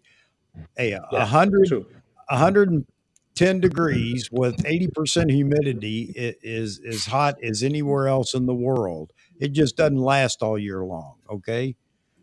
yeah, yeah. But So look, we have a very I'm not picking on you, frames. I'm just talking about that became such a bunch of chatter about. Well, it's like the D or the Z9 people talking about. Well, it's too heavy for me, or I got the camera and I didn't. It wears me out carrying it all day long. I need a better strap or whatever. Well, you never shot with a flagship body before. I understand why you may see a difference, but guess what? That flagship has been that heavy forever. And oh, by the way, the Z9 isn't as heavy, but anyway. no. Yeah, I mean, look, it's like we said, it's preference. It's what people want. It's fine. And I think that's a technological challenge to give all that in a smaller body. So, and it'll be fun if they can pull it off. So, yeah, why not? My Yeah. my messages are back. I just went out and came back in. Okay, cool. Hmm. Here- Yeah. here- That's a here- great question. I think that's a great question. yeah, I I agree. think It is. I mean, really, I mean, I think it's time now. Nikon should be the priority. I mean, no matter, but I think at the same time, if the Z8 is out, I think we're going to see a firmware update on the second gen bodies as well. Yeah, I think it was easy. Jeffrey had to move seats. Sorry. We'll get Jeffrey Well, back I in. left and came back to see if the chat would come back, but it did Okay. not for me All right. anyway. Well, once they post something, they will. Yeah. So on that question, I mean, I hate to say this. I'm not saying it like I know exactly whether they will or won't, but I just don't feel like they're going to do any kind of an firmware update on the 6 and 2 right now, or 6 and 7. That'd be, yeah. I think we got happy with the Z6 firmware update and the Z7 firmware update, not the 2 models, because it was such a departure from where they were, and it seemed like it was pretty And impressive after the fact. yeah, and we were all so excited about the Z6 II and the Z7 II. I mean, people are really excited about it and its potential. I think that Nikon actually have let down a lot of people. Well, I mean, people kept waiting. Really. I there are mean, a they kept lot of people. waiting. A lot of people feel that way, no doubt about it. Yeah, I'd and I actually think buy. I'll actually buy a Z6 too if I could find a good deal on one. Only because I want 60 frames a second, 4K. Yeah. I want to have a second camera doing B-roll, shooting 60 frames per second. then I think you should go for the Z7 too, because it'll give you 60-second uh, in full frame, not cropped. Oh, Z6 too. okay. Yeah. All right. I didn't Z6 know will that. crop it. Yeah. Uh, but yeah, Z6 is a great camera. I mean, the files, color production, everything is great. It's just that. But I think, I'm just going back to what Vagan asked. I think it's just a genius of a question. What's next for you? Such a broad question. These sort of questions will be asked more. It's such open ended, figure out what it means for you. That's because I'm figuring out what's next for me. Yeah, I mean, it's such a Trying to get some ideas. philosophical question. It's a deep one. I immediately started thinking about some other things, and you brought it back to next few content plans. Um, uh, but I think there's I don't know, I somehow feel that there's a fatigue in the camera content sort of There's a space. fatigue. Yeah. Do you feel that? I feel that. I don't know. I was talking to Chuck about it yesterday. There's something just we odd going on right now Is it? with the YouTube photography video thing. I don't know. I can't wrap my hand around it. It's just everything is everywhere. I don't know if that makes sense, Chuck. I don't know if you're feeling what I'm saying. No, yeah, a little bit. We've talked about this on the phone. Yeah, I am too, to a certain extent, but I think that again, I'm blaming it on summer. Okay, maybe that's all it is. I'm just trying to blame it on something. But the summer Yeah, could be. doldrums, which we are in right now here. So No, no, you know what, Chuck, and I want to really answer what felt of the question. Please wait, it'll come soon, and all that. yeah, I don't agree, because I don't agree, and I'll come back to what Chuck, what you're talking about. Uh, I don't agree with Fell because time is all we have, and people who have spent more time in their lives already, people who have less time, they understand the importance of time. If you have to wait, I mean, someone said that I'll probably retire by the time Nikon comes with a camera that I actually can buy and I want, right? So time yeah, is important. yeah, Waiting cannot be forever. For a lot of people, for me, for a 16-year-old guy, 1 year is nothing much. But for a 50-year-old guy, 1 year is a lot. A lot can change in a year. So you might get a transplant. So yeah, yeah, and he makes another statement. Okay, Phil, I'll agree with you. YouTube has definitely done that. But you know what? It's not just the camera world. It's everything in life, whether it be Oh yeah. cars, houses, boats, motorcycles, watches. I mean, the list goes on and on and on. There are people that are going to, speak up and talk about their brand. Their brand's better for whatever reason, whether it is or it isn't. But that's just human nature. But I think that YouTube found a way to make it militant. I yeah, agree with you, sir. because Yeah, because in the film days, if you were there, we yeah. we never did this kind of nonsense, man. We Well, respected the art of photography, and it's like today, it's like how can I really destroy you? And even these cameras that they review, they get the cameras to see if they can melt the damn thing and record for 8 hours of 8K. It's like, what the hell are you doing? well, Why I don't know you what go they're create doing. something? Come sounds on, like whoa, whoa, whoa. You know what they're like doing. suddenly from nowhere, like we were talking, and suddenly from nowhere there's a voice which said, "No, no, I agree with you." And like, what? Who is this? Well, I so think I many think people. if I was reviewing product, I would have to create a new test completely and put it in the microwave for 30 seconds and see if it still Exactly. works when I take it out. Exactly. So why would- is I would there all always- this? Why is there but I- all this anger then in the YouTube community when No, it comes to Chuck, cameras Chuck, and whatnot? Chuck, I'll tell you what it go is. back. It has nothing to do with true Chuck, feelings. Chuck. It has to do with ratings. It has to do with views. It has to do with whatever. Because the people that spark this are the people that we talk about quite frequently that I'm kind of tired of talking about, but they do it for their own benefit. It has nothing to do with their true feelings, I don't believe, or anything else. But what it does is it raises this anger within the YouTube community because then everybody wants to talk about what they're talking about. So, Hey, Chuck, yeah, Tony Day says, but look, guys, you can get access to the best adult dating site apparently. the best what? I'm sorry.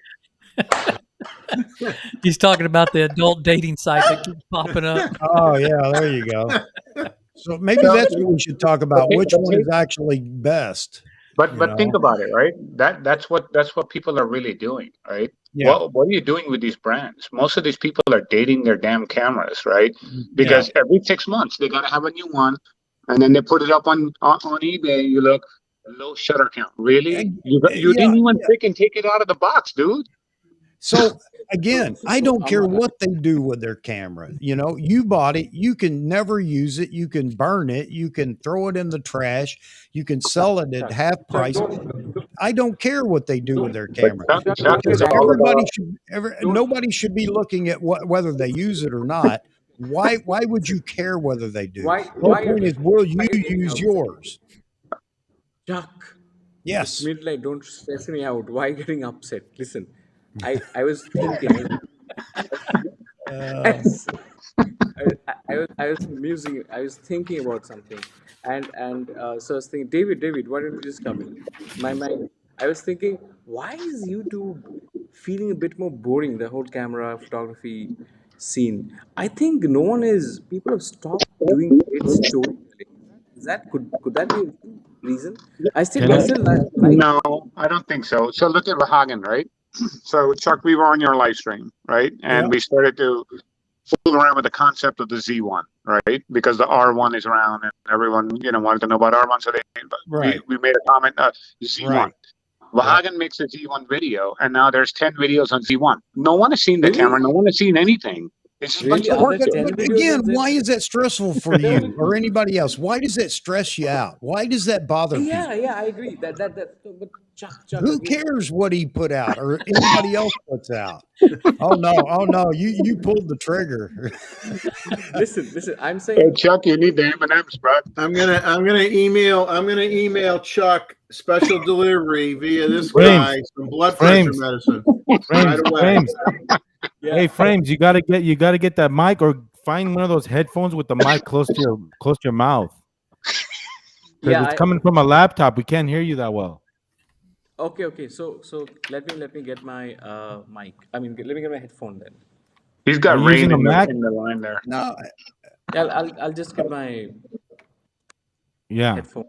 Yeah, it's kind of faint. If you can get a different mic, that would help. but I can hear him, guys. Turn up your volume. You just have to listen to me louder and Here. Amar louder and Let me make a I heard point. Let me make a point here that Amar brought up.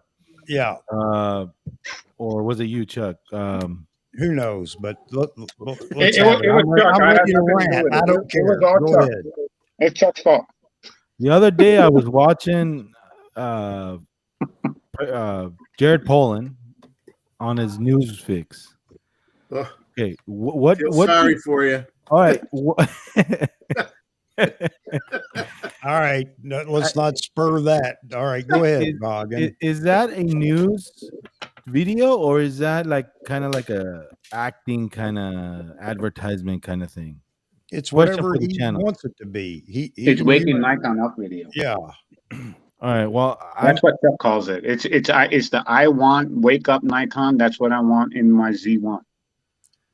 no. It has nothing to do with that, Amar. Talking about the news fix on Jared Poland's channel. Oh, no, news fix. The news fix. Yeah, exactly. News So fix. that's Go ahead, grabbing Bogan, from go every ahead. other channel. So what I'm saying is this: how much can we watch the same things over and over? You without don't. getting bored. But why do you have to? But he's providing a service, Vahagan. Why do Because you? if you think Whoa, about whoa, it, whoa, whoa! Stop! Why do you have to watch it over and over? We don't yeah, have to, There you but go. there's people that do. Yeah, and then that's fine too. Again, we're back to why is it we want everybody to bow to our desires? hmm If I don't like it, I don't watch it. If I don't want to hear it, I don't listen to it. If it's something that's going to be intermittent in a conversation or whatever, I just ignore it while it's going on and then moving on to other things. But why do people find that need to want to stop people from whatever? I don't care what No. these other YouTubers do, or I I don't don't care wanna, what they say. Go ahead. I don't want to stop anybody from doing anything. It's just Yeah. that it affects the whole YouTube the photography morale. video thing, the You know morale. why? Yeah. You know why it affects people? Because they're weak-minded. They can't turn away. They can't leave it. They can't just Vahagan, stop. it's gonna be okay, Vahagan. Just relax. Take a deep breath. I I quit am. watching them. Relax. I don't need to watch them and any others or whatever. My point is that why do we feel compelled to continue to watch it? Well, Chuck, you're a wiser man than most people, and Well, I I need to know learn that. that. I I need to know learn that that. from you. I understand that.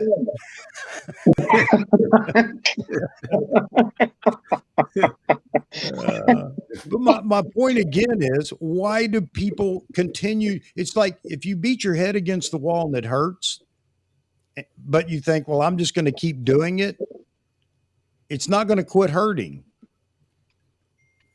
So I don't understand why people feel compelled to battle with everybody online. Yeah, Vahagan, why do you feel compelled to battle? No, it's this is the YouTube thing though. You know, we're in a I'm not- different era now. You brought up film cameras, Amar. That was many years ago. It was a different time. People weren't the same as they are today.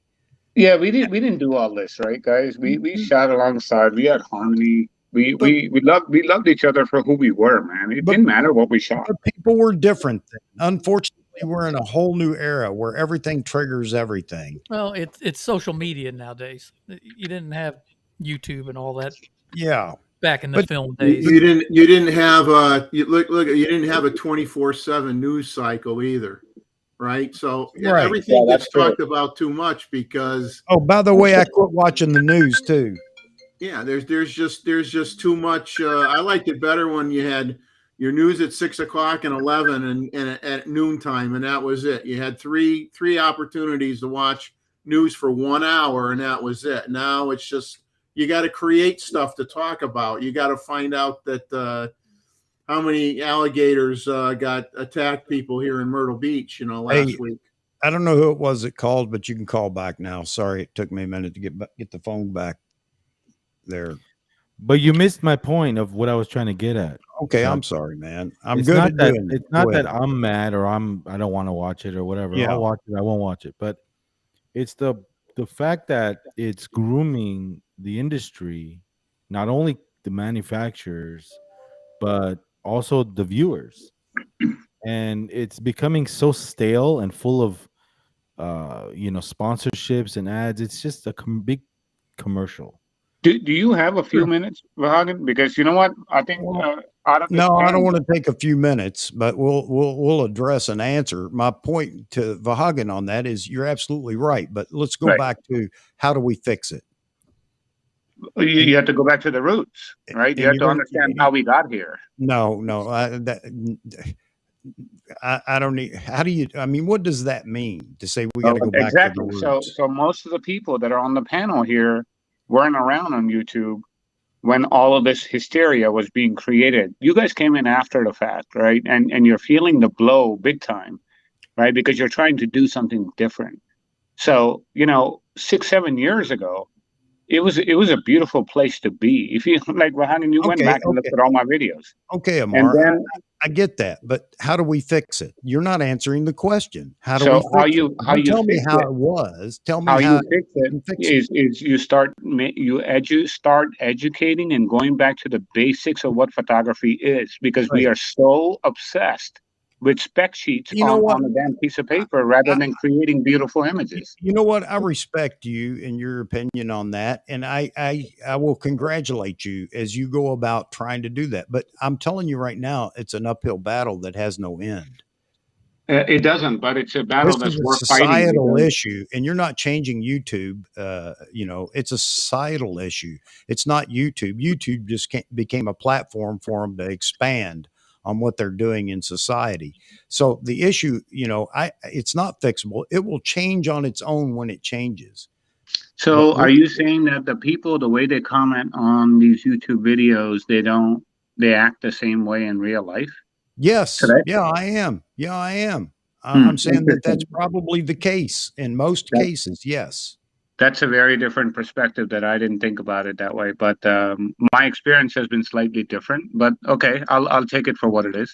But I'll also say this: YouTube also gives the opportunity to grow through this, through all this anger and whatever. See, when you have a winner, you can't stop them from winning, right? No matter what it is, they're gonna find a way to win, right? Regardless of the platform.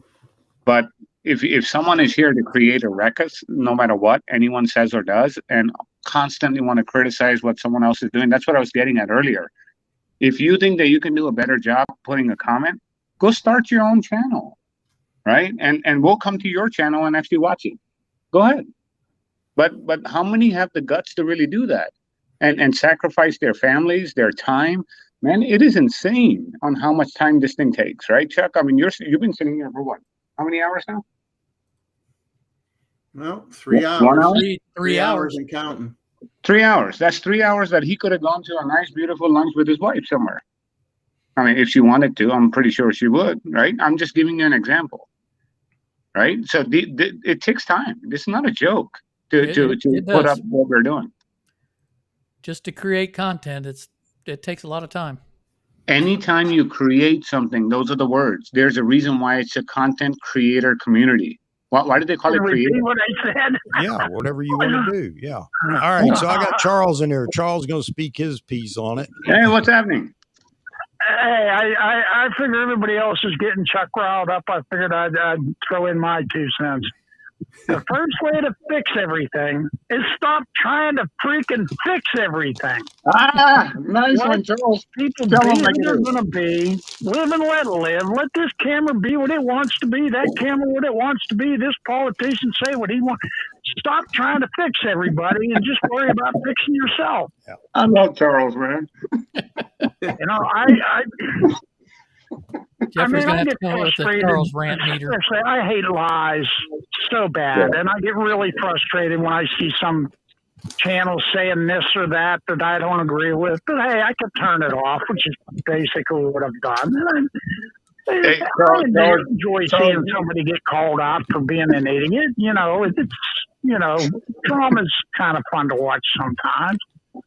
Right, but worked up about You know what, Charles? But you know my channels are fake, right? You know my channels are fake. Everything if somebody's comment is so bad that it triggers you, then you know what? You got big issues. You need to question yourself and talk about. If you're going to speak out and just have fun with them and spar with them, just having a little bit of fun, that's fine. But if it makes you so angry that you feel like you've got to fix somebody, then you probably need to back away and think about yourself. What's going on in your life that's causing you to be that way?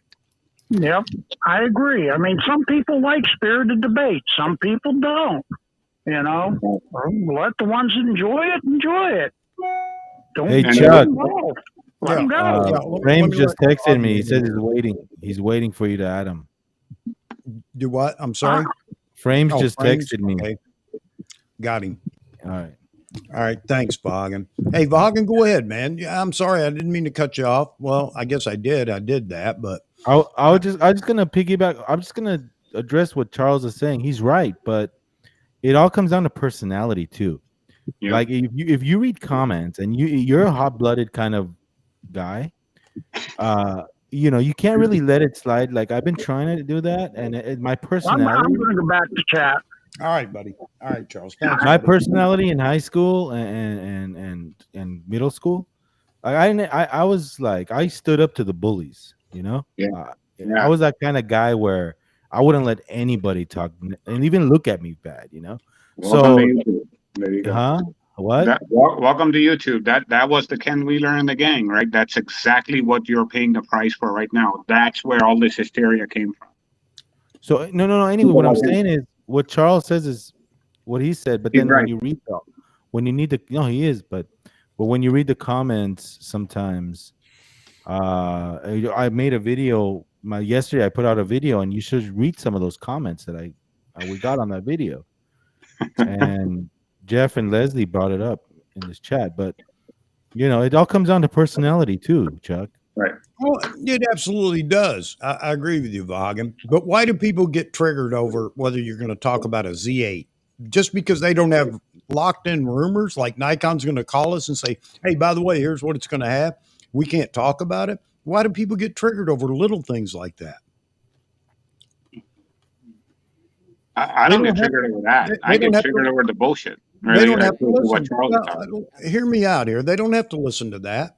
Even in a live stream, if you're in a live stream somewhere, when I'm in others or whatever, if I don't agree with somebody or whatever, I'm not jumping on them and saying, you're stupid. You shouldn't think that way, or, hey, whatever, you need to change your way or whatever. You got a thought, you got an opinion, then throw it out there. I may not agree with it, but it doesn't trigger me. So I want to go, grab my 45 and go blow holes in my car just to relieve the tension or the whatever. But that's how it was just 3 to 4 years ago, to what Vahagan's saying. You made a video 4 to 5 years ago saying Fuji is garbage, right? And Sony full frame, whatever. You will have the freaking Fuji trolls by the thousands on your video, and they will freaking take everything down like there's no tomorrow. It's crazy. I mean, I've had people, Chuck, threaten my own family and my daughters. You try that shit on me, you bring it on. You bring it on. You if you think you're a man typing all this bullshit behind the keyboard, come to me face to face and do it. Well, see, and see how long that right there is an invitation now. But think about it. What would you do if they came and personally, you're a Green Beret, if they were to personally come there and actually attack your family, what are you going to do, Chuck? Completely different. But I'm not going to get on here hoping to invite people to do it. Well, think about it. But that's what Vahagan is saying. How long are you going to stay quiet to the bullshit, right? I mean, yes, this is free, but honestly, I'll tell you one thing. All of the channels that I go to, I don't even subscribe to a lot of these things. I just go there because someone tells me to go watch something. All of the channels where I pay a membership for has quality content on that membership portal. All of the ones that are free, I'm sorry, but it's just, that guy made a video like that, I'm going to go make one. I'm going to make the same kind of video, nothing original, right? Nothing new, right? So what, are you really growing? I don't know. Maybe you are. But think about it. Okay, here you go. There you go. Are you doing it to grow? And this is a real honest question. Are you doing it to grow? Then you gotta get the knives out, the guns out, and you gotta fight your way. If that's what you're after, then think about it this way, Chuck. Let me ask you a question. Once the Z8 comes out, once all of these models come out, right? So even the Canon R1 comes out, Nirvana happens and the whole world freaking, goes crazy and freaking half of them commit suicide when they see what it's going to do. But then what happens after that? What value does your stupid R8 video or Z8 video have 5 years from now for someone to sit there and say, oh, there used to be a Z8. And guess what, Chuck? Nothing. It has no value. Guess what yours has? No value. But think about it. What if I teach you how to do something that's a skill for life? 5 years from now, you can still pick that up and learn something. I encourage you. Go do that. I encourage you. Drag everybody you can in for the education. And there's nothing wrong with that. I'm not being sarcastic. I encourage you to do that. Well, there's a lot of scenarios, because when you say, are you doing it to grow? Right. Well, you could say, are you doing it to grow, or are you doing it to share? Right. And if you're doing it to share, like for me, I'm doing it to share, and hopefully I'll grow. If I don't grow, then I'm not doing it to monetize. I don't give a rat's blankety blank blank. I do it to share. Now, there's going to come a point in time where maybe I feel because of where I live, what I can share, what I can show people, eventually is going to dry up or get a little bit too repetitive. Hey, And guys, at that point in time, I hate to interrupt you. Hang on call just a up and second. say, Jeffrey, okay, hang on a I did second. my stint. I'm done. I hope you enjoyed it. Thank you very much. Hey, Jeffrey, hang on just a second. Hey, Frames, I do not have you muted. I'm just letting you know, I do not have you muted. Okay, brother? You can't hear him at all. Yeah. Yeah, it's His not thing on is this not, end. his thing is not even flashing, so I don't think his sound is coming through. Yeah.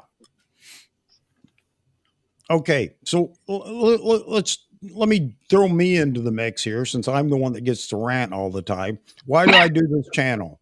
It's not to make a living. I'm going to tell you that right now. It's not to make a living in 10 years on YouTube. I'll tell you that right now. Don't hear you, Frames. Don't hear you, buddy. Hey, It's because I'm having fun and I want to continue to have fun. But when we get into these, some of these discussions about what people need, what they don't need, that does aggravate me a bit. You know, I don't care what somebody wants. There's nothing wrong with that. I get sick of the comments though. Do you need it? You know, maybe some people need that that help or whatever. This is the round table in here. This is a discussion about everything. I'm not a teacher. I'm not here to teach. I'm not here to influence. Can't hear you yet, Frames.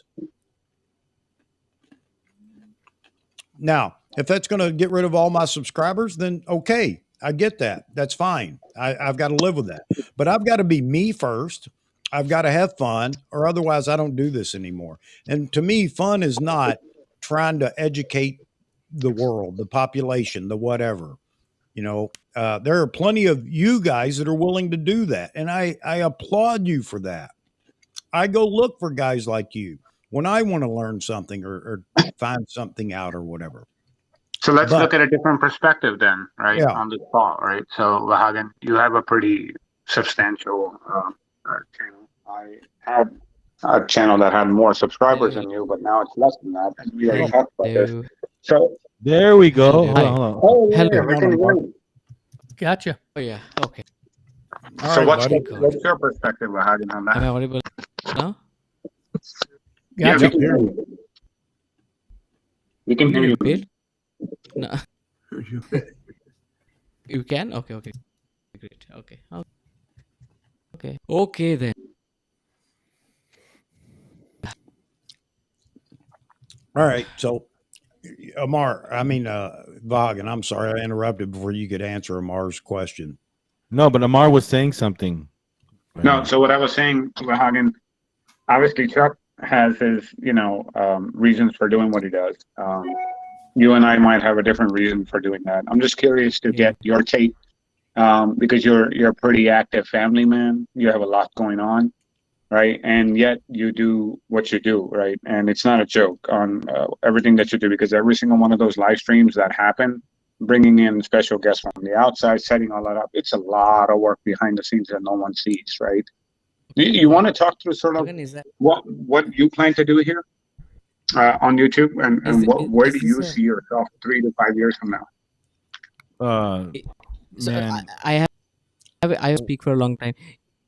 Is this a family space? Okay, I guess not. So if Yes, it is family space. Before you go off on a tangent, yes, go ahead though, but without the F-bombs and all the other. Can I Frames? I can't. Let me Frames. say this. Frames. Say it like this. You have yes. Hold your thought 1 second. Let me just answer Amar's question. I don't know, Amar. I'm still there. I'm having fun, but I don't know where I want to really. I might put out a poll and see what's up, but I don't know what I want to do. I like the interviews. I like the live streams. I like the reviews, and I like the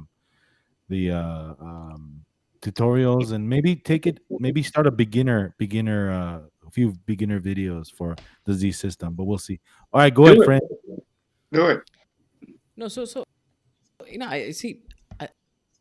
It's not about idealism of what one should be to talk about what they feel talking about. As long that's it. right? So if there are content is a product, if your product has any relevance, whether it's for today or for into the future, that's a content creator's call, really. And if the content creator is happy talking about a certain thing, uh, content, there shouldn't be any rules and regulations. You follow someone, you're free to follow someone, that's all. A group of people are excited about cameras. I think camera holics. Hey, Frank, And hey, buddy. I was trying to yeah, get the context of what you're saying, but you are breaking up again. am I okay? It's very unfortunate today. A better connection or whatever. Okay, you guys are very clear, so I don't think it's a matter of connection. It's probably which is gone. Sorry, buddy. Yeah, it's ducking. We hear you better than before.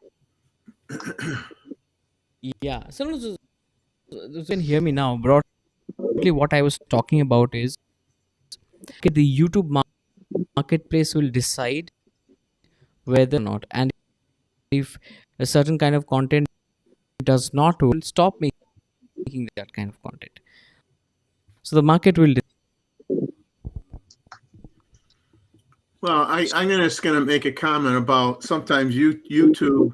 The whole thing with getting with YouTube. Let's just, you know why I do it. Hopefully, and I'm not doing it to get monetized. If somehow that ever happened, then fine. But I'm not. I don't care one way or the other. But the thing is, there are people that are doing it because they want it. They want to be monetized. Their goal is to get monetized. And then once they get monetized, they have to obviously keep their views up so that they continue to make money on advertising and things like that. And all the analytics and stuff that YouTube puts out that they want you to watch drive you in a certain direction to help you monetize your channel. And in some ways that's maybe good, and in some ways that's maybe bad. Because if I do a video, and I've done it a few times, if I do a video and I say, I'll just say wildlife photography with the Nikon Z9 and the 500 PF.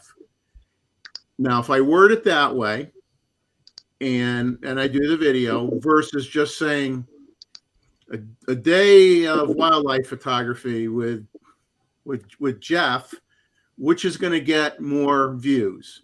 As soon as I put a brand or a name in the video, it's going to get 10 times more views than if I just, and the content can be exactly the same. Yep. And it's the same reason why you get all these, the ones who are making a significant income from YouTube, they'll just say, Canon crushes Nikon.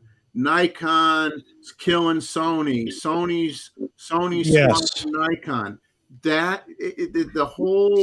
It's just a monetization thing and an analytics thing, and it drives everybody in a certain direction, and that direction isn't necessarily good.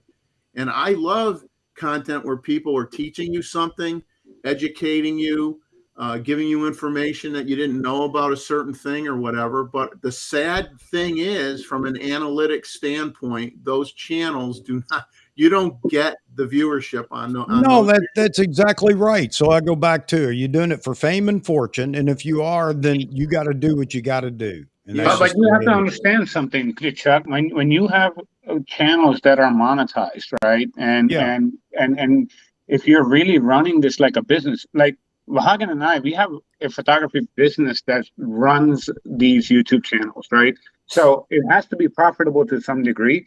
Are you going to make money off of AdSense? If you really think people make money off of AdSense, unless you're a Peter McKinnon, you're a fool. You don't, right? You're not going to, right? So when you're going to buy all this stuff, this gear, all this stuff, setting up all this stuff, it costs money. It's not free, No, right? it And isn't. You're right. you don't have Nikon and Canon at your doorstep. Oh, come and take this $10,000 body. Oh yeah, just take it from my hand and go make a video. They're not doing any of that shit.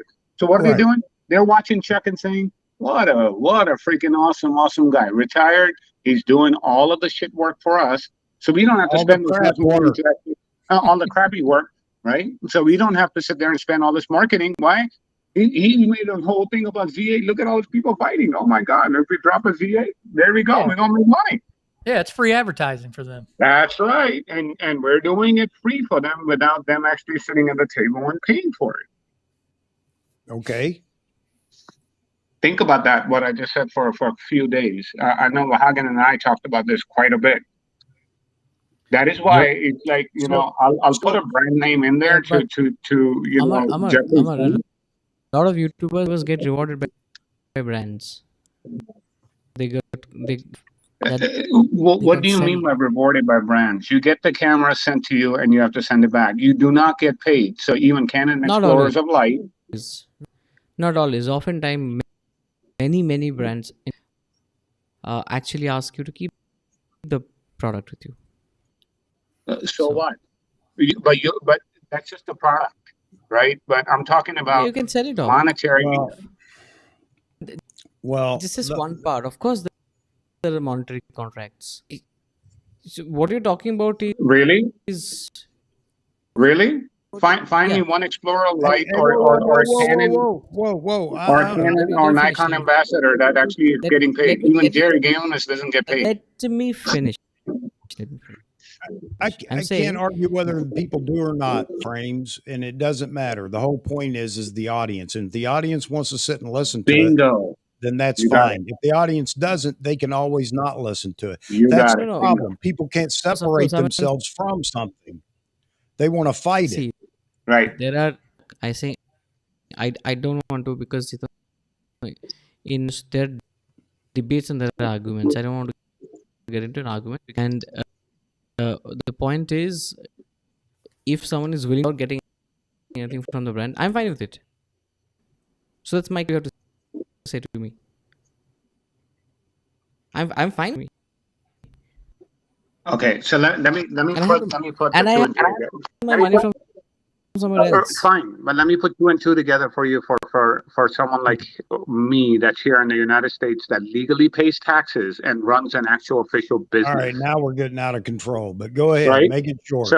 So when you have those kind of things, every hour, every minute is money, right? And when you're making all this content for free, it has to pay back at some point. No, it's and not. If it doesn't, I'm happy doing it. Not everything is. Okay. It's not. I think you're missing the money that you're missing the point. Make. But okay, This is something I think I do. No. The thing is that the point is that the world is, and I understand where you're coming from, concern, and what you expect. You would look at it from a return on investment perspective. I don't always do that because that's the kind of person. It comes down to probably individuality and allows you to be individuals. If you are just someone who just loves, and maybe one day will become big. One will become a big something. Great. If not, you just there's nothing wrong with it. No, but that's where you're judging it based on how big someone becomes on YouTube. I could give a rat's ass about YouTube. Forbes has already printed my photos, right? I mean, Forbes has already printed my videos. How big do you really want to be? I mean, it's not about becoming big that way, but see, that's what the is thing. it then? What is it, Amar? It's what you just said right now, 5 minutes ago, Chuck. It's what the viewers are willing to watch and pay for. That's it. Bottom line. That's all They're it not is. paying for it. Well, a lot of them do pay for it. You'll be shocked on how many pay for those memberships. I mean, look at No. There is so much free content. You don't have to pay for anything, okay? All you got to do is listen to ads, and you can watch everything you want free, other than people that have those Patreon channels and that's okay. Maybe they're happy with that because they get all the content they want right there. And that's a great thing. But no, let's not get into, they're paying for they're not paying for, Do you know how much memberships for YouTube channels that are actually successful pays compared to what they make on AdSense revenue? Again, you're talking to the wrong person. Again, that's what I'm trying to get you. What's the motivation? What's the motivation for that? Are you trying to make a living? Right, but it's also to monetize your content, right? Is if you feel your content's worth that money, people will pay for it. And if they don't, you got a choice to make. Don't do it anymore. There you go. No, I did. I walked away 2 years. Guess what? Each and every one of these people that are sitting on your live stream today, come on back. We want you back. Why? Why do you want to hear what I have to say anymore? Why? You're not getting everything from the Photos News Fix and all these things? Apparently because they're not. they your personality, they like some conversation that you did. Back to my point, guys. People are going to watch what they want to watch. Exactly. They're going to watch what they want to watch. And if people, come in and they complain and complain and complain, my question is, why are you here? If you don't like the content, why are you here? Why are you just coming in here to argue with somebody? You look at someone that commented today. I'm not going to mention the name. You guys know, right? He said whatever he said he had to say about me. That's fine. But that same person shows up on my live streams and on my videos and comments. So I'm not even sure either they're bipolar or something is really weird, right? To your point, Chuck, because when you say they behave one way or another, it's like you can see even, Brad and Leslie. I mean, they were going at it with him. It's like, keep it to yourself. Stop, right? Because people know that bullshit behavior that was there before. Hey, it's bull crap. Okay. So let's get that straight right now. All right. Now you guys know my channel. You know how I feel about that. I don't care what you say on your channel or in others, but this is mine and I do it for a reason. But I think Chuck, the broader point. Free to talk about what you're free to talk about. Why? I wish I think I know where you're going, and I want to hear what you had to say, but you are breaking up bad. I'm sorry, but explain to me why from anyone else about what you should or should explain that to me. Please about do. Cursing? About cursing? No. Talking about like let's say you want to talk about gear. You like talking about it, talk about it. Why is someone questions? Because I like it. You on that. I like it. No. Listen, my question is, you respond to a question that is irrelevant. The question is, what makes you respond? If the question is irrelevant, make it relevant.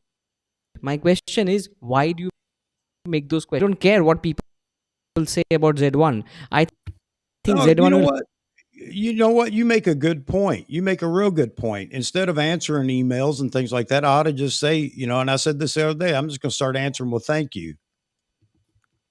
You're right. Yeah. No, Chuck, let me say something. I think Amar, he's looking at it as a business point of view. He's looking at YouTube on a business point of view and what his time is worth. I'm looking at new cardioid micro. Suggest me one, because your voice sounds damn good. What is he saying? Yeah, he said your mic sounds really good. Yeah, my wife texted me saying, What? I think, Vahagan, I think you're right. I mean, you're right. Amar's looking at this as strictly business, where, like a channel like mine, I'm not in it to make money. I never will make money on this YouTube thing. I'm just doing it for fun and, for my own pleasure. But you're right. I mean, at a point, if you're doing it for a business, you need to make money because you're putting a lot of time into this, and you need to make something back. I think that once you get to a certain level where you are starting to see some money, I think some things change. Just to be honest with you, yeah, you can start out having fun, but Yeah. then the fun turns into time. Yeah. Time is the most valuable asset anybody has. Yep. And It's you time. can't get that back. Time. It's the time. time. You will never So- get it back. Never That's get right. it back. That's so right. if you put all this time into everything you do, I think it's only fair to say, okay, what am I really getting back by promoting Nikon so much? What I mean, Yeah. they're all great. I mean, look, these 3 or 4 or 5 camera brands set up a perfect. you're not getting Nikon. What? You're not promoting Nikon. No. I'm just saying. Sorry, I'm cutting you, but I also didn't get much chance to speak. Oh, your mic is so frustrating. Yeah, man. we can't hear half of what you're saying, Frames. Do you want Sorry, to try buddy. calling that phone number, maybe? You want to try doing that? Then he can't hear us. Oh, yeah. Okay. No, bad idea. Sorry. What I'm saying, I'm not saying promoting only. I'm just saying, you know what? They're looking at us as saying, you know what? This is free advertisement. What we're doing here, Of course you are. and they're laughing all the way to the bank. I'll tell you a real secret. Well, Okay? wait a minute. Why is that a bad thing? It's not a bad thing, but let me Because you just tell said you what something a happened. minute ago, Vaughan. You said fair. There is no fairness here. It's not about being fair. Let me share something with you, a real life situation, right? So you remember when the R5, R6 came out, they were overheating, right? Apparently they were overheating, but they really weren't overheating, but they were overheating on the back of the screen. So I called 1-800-OK Canon, being part of, CPS Platinum. I'm like, okay, let's get real. Aren't you guys worried that all these people are trashing these things on YouTube and all these places? He's like, no, we're actually not. We actually enjoy that. I'm like, what? It's like, yeah. You know why? Because more and more people talk about the camera. Keeps them in the news. Keeps them in the news. Yep. And they're like, guess what it does? It actually reduces our advertising budget drastically. So giving someone like a Peter McKinnon, a Jared Poland, whatever, a $5,000 camera, it's worth every penny. Because with 1 million subscribers, even if he sells 100 cameras, that camera is worth nothing to us. Give it to him. Yeah. That's what's really going on. And then when you have a channel that's under 50,000 subscribers, what you hear from them is, when you get to over 100,000, then give us a call and then we'll consider it. They don't care about this camera. Am I audible now? Go ahead, Frames. Can you hear me now? Yes. Yeah. I think yep. I think I'm the video is off, right? Because the other thing is Right. Okay. Right. So Vagan promoting Nikon. Not at all. You are only what you love doing, and incidentally you're using Nikon. Think about it. Nikon comes up. Are you using Canon? You're not. So how can you talk about Canon? You have to Nikon. You have use case experience with Nikon. So that you're not on YouTube to promote Nikon. That is a byproduct. Now, so don't worry if Nikon gets a bit of promotion out of that. Tomorrow, I'm sure this guy has actually been talking about us for a long time, and they will feel okay, connect with him, and do something. Just ask him what he wants. But every day, and when you think of trying to make it content, I don't think you think today what's going on in the sentiment analysis on social media. What's not working from? I don't think that's what you're trying to do. You're just talking about your life. Nikon is part of your life. That's it. I don't expect Nikon. I don't feel cheated because Nikon doesn't give me money to keep them in the news. That doesn't bother me at all. I don't do it just for Nikon. I do it, one, because I like Nikon, and the other is I do want to help them or promote them in their marketing. You said you were going Olympus, man. That's what I heard earlier. I am, and I'm going to switch completely to Olympus. But the whole thing about YouTube is there's a way to go about it. You just got to In my opinion, you got to change your whole moral compass to, if you really want to excel. Wait a minute, got to switch again. Switch back. Here we go. Sorry, Frames, I got you back now. What you're alluding to, Chuck, like you're saying, some of these people that we maybe speak not so kindly about at times, were totally different when they started. Yeah, that's right. You say, what changed? You started making a living from it, and then your approach changed, the content changed. I mean, it comes down to money. That's right. And, I'm not going to say that being on the, the legit side or the moral side or just the fun side can't grow. It can. But let's face it, if you want to grow fast, just be controversial. Yeah. There you go. Just be controversial. That's right. I'm making the next video. That's it. Z9 sucks. Here's the thing. You're going to lose. I'll tell you, you title it like that, you'll have your most views you've ever had. You're going to lose. You're going to lose people that you have right now. All right, understand that. But you're going to gain. You're going to gain 20 times more people. You'll get a whole new audience, baby. You'll get a whole new audience. A whole new audience. Yeah. That's right. The Nikon Troll Police. Yep. There you go. The Fuji Troll Police is still hovering around, by the way. You know what happened to the Fuji? If that's what floats your boat, man, go for it. If that's what floats your boat, then do it.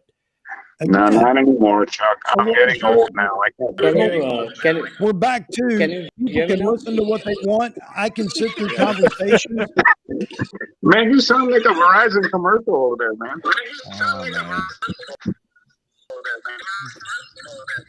We're getting echo from somewhere. It's Frames. Oh, does he have it on speaker? He's got his phone going for the audio. And see what bringing Jared Polin up can do to a talk show? See what I mean? It makes it exciting. It elevates all the blood pressures everywhere. So I don't care what people talk about. I don't care. I see the as long as it doesn't get personal, then go ahead. Hey, Frames, what is your real name? Or it's not Frames. What is your real name? What's his name? Manic. Manic? Manic. Yeah. Manic. No. Say it again. I'm sorry.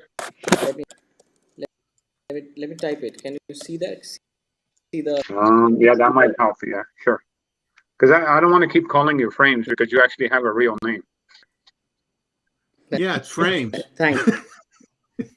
Yeah, Frames. That's too funny. That's not his name, man. Hey guys. Thank you for reminding me, Charles. I appreciate that. Hang on just a minute. All right, man. Sorry, man. Go ahead. September 3rd is the next photo review. If you guys would like to support the photo review and get your work out there, by all means, email it to me at chuckomail@yahoo.com. And I'll start the folder again. This time we're going to try to have a slight limit on each photo as far as time spoken, unless we get run across one that's just absolutely fantastic. So Vahagan and I are going to collaborate on a special photo for you. You should. I think you should each take a portrait of each other and put that up with a 400 millimeter. With the 300 2.8. Yeah, exactly. You both have to have T-shirts on that say "I love grits." Yeah, exactly. So anyway, guys, hang on just a second. Let me finish this because there are people that want to know. So on September 3rd, that's the first Saturday in September.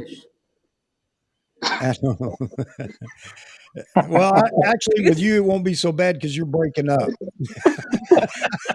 Hey, Monik, we don't have grits in India, but seriously, grits here, guys. The best that I really like, I know it's not the healthiest, but it's at Waffle House, man. Their grits are freaking off the rail, Yeah. Have you guys had it there? They're good, right? No, I don't like grits. I don't eat grits either. All right. So on September 3rd, that's the night we're going to do it. It's the first Saturday night in September. Make sure that your photo is at least 2048 on the long side, 2048 pics on the long side. Oh, shit. Look at that comment. Anyway, send them to me, email them to me. I will put them in a folder just like we did last time. And this time we'll go through them just like we did the last time on not Lightroom, but ACR. So we can zoom and move around in the photo for you. And Chuck, it can can be you put up anything you want to Rakesh's shoot. It can be comment? anything you want to shoot. I don't care what the subject is. Make it safe for work, That's a please. good one. Can you And put up Rakesh's comment, please, while you are talking? That's epic. in just a second, can I Okay. finish this real quick, guys? We don't want you to finish that, man. I don't care. I don't care. If anybody, I'm gonna. This is easy. I can mute everybody. No, no. Oh yeah. I like it. He's taking control. So anyway, if you'd like to participate, just send it to me at Yahoo or chuckoldmail@yahoo.com, and you'll be in the show. We'll have a good time. You can call in that night and talk about your photo or just respond in comments. If you can't be here, let me know when you send the photo so I know not to expect you to respond to the comments the audience is making. Anybody got any questions about that before we move on? Charles, Now Before we you can digress further, Yeah, the limit on the long side, Charles, is 2048, 2048 pics on the long side. That's JPEG only or so RAW? that we have room to move around your photo or zoom in a little bit. So You save it want to to know that those JPEG dimensions. or RAW, Chuck? JPEG only, because I don't have a RAW converter for all the other brands that may be sent. Hey, Amar, All right. what are you, Jared Poland over here or what? No, Right. you put up Rakesh's comment. That's epic. You gotta do that. All right, let me find it here. You'll get in trouble, bro, if I shoot a shirt, if I wear a shirt like that. That's a good one. You might get one called Skittles. How far back? The only comment I see is him putting Frame's name in the. No, the one where it starts with my name. Wahaga next shirt. That next T-shirt. Oh. Where are you, Rakesh? It's just down from his name.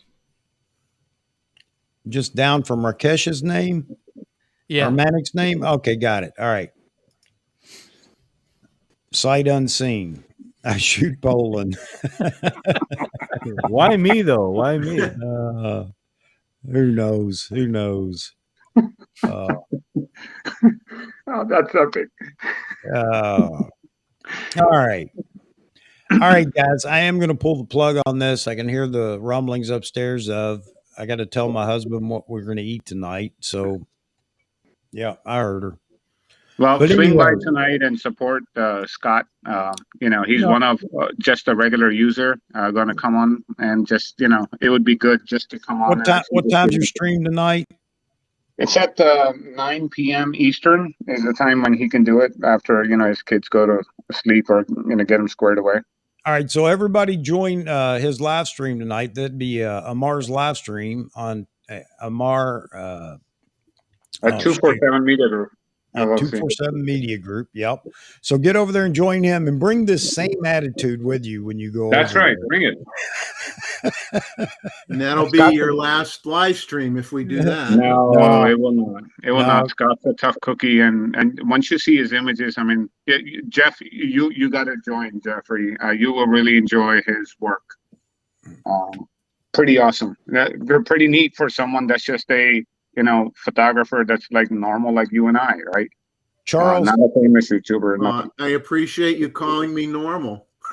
Charles, no theme. There's no theme, and it can be any area you shot it in. I don't care, because this is an opportunity for you to just show your work, whatever it is, whether it's recent, older, whatever. I don't care. Be proud of what you've shot, and that's what it's for. Throw it up there. Everybody will talk about it. Awesome. All right, guys. This has been very, very, very interesting. I've enjoyed it, honestly. No animosity to anybody, Really? even those that were in here earlier where we had. I deserve. My God. What? his poor Mike. Frames, you look disgusted like me when I disappear all the time and come back, and I'm like different poses. Go ahead, Frames. We'll be quiet and we'll pick some through it, sleep, man.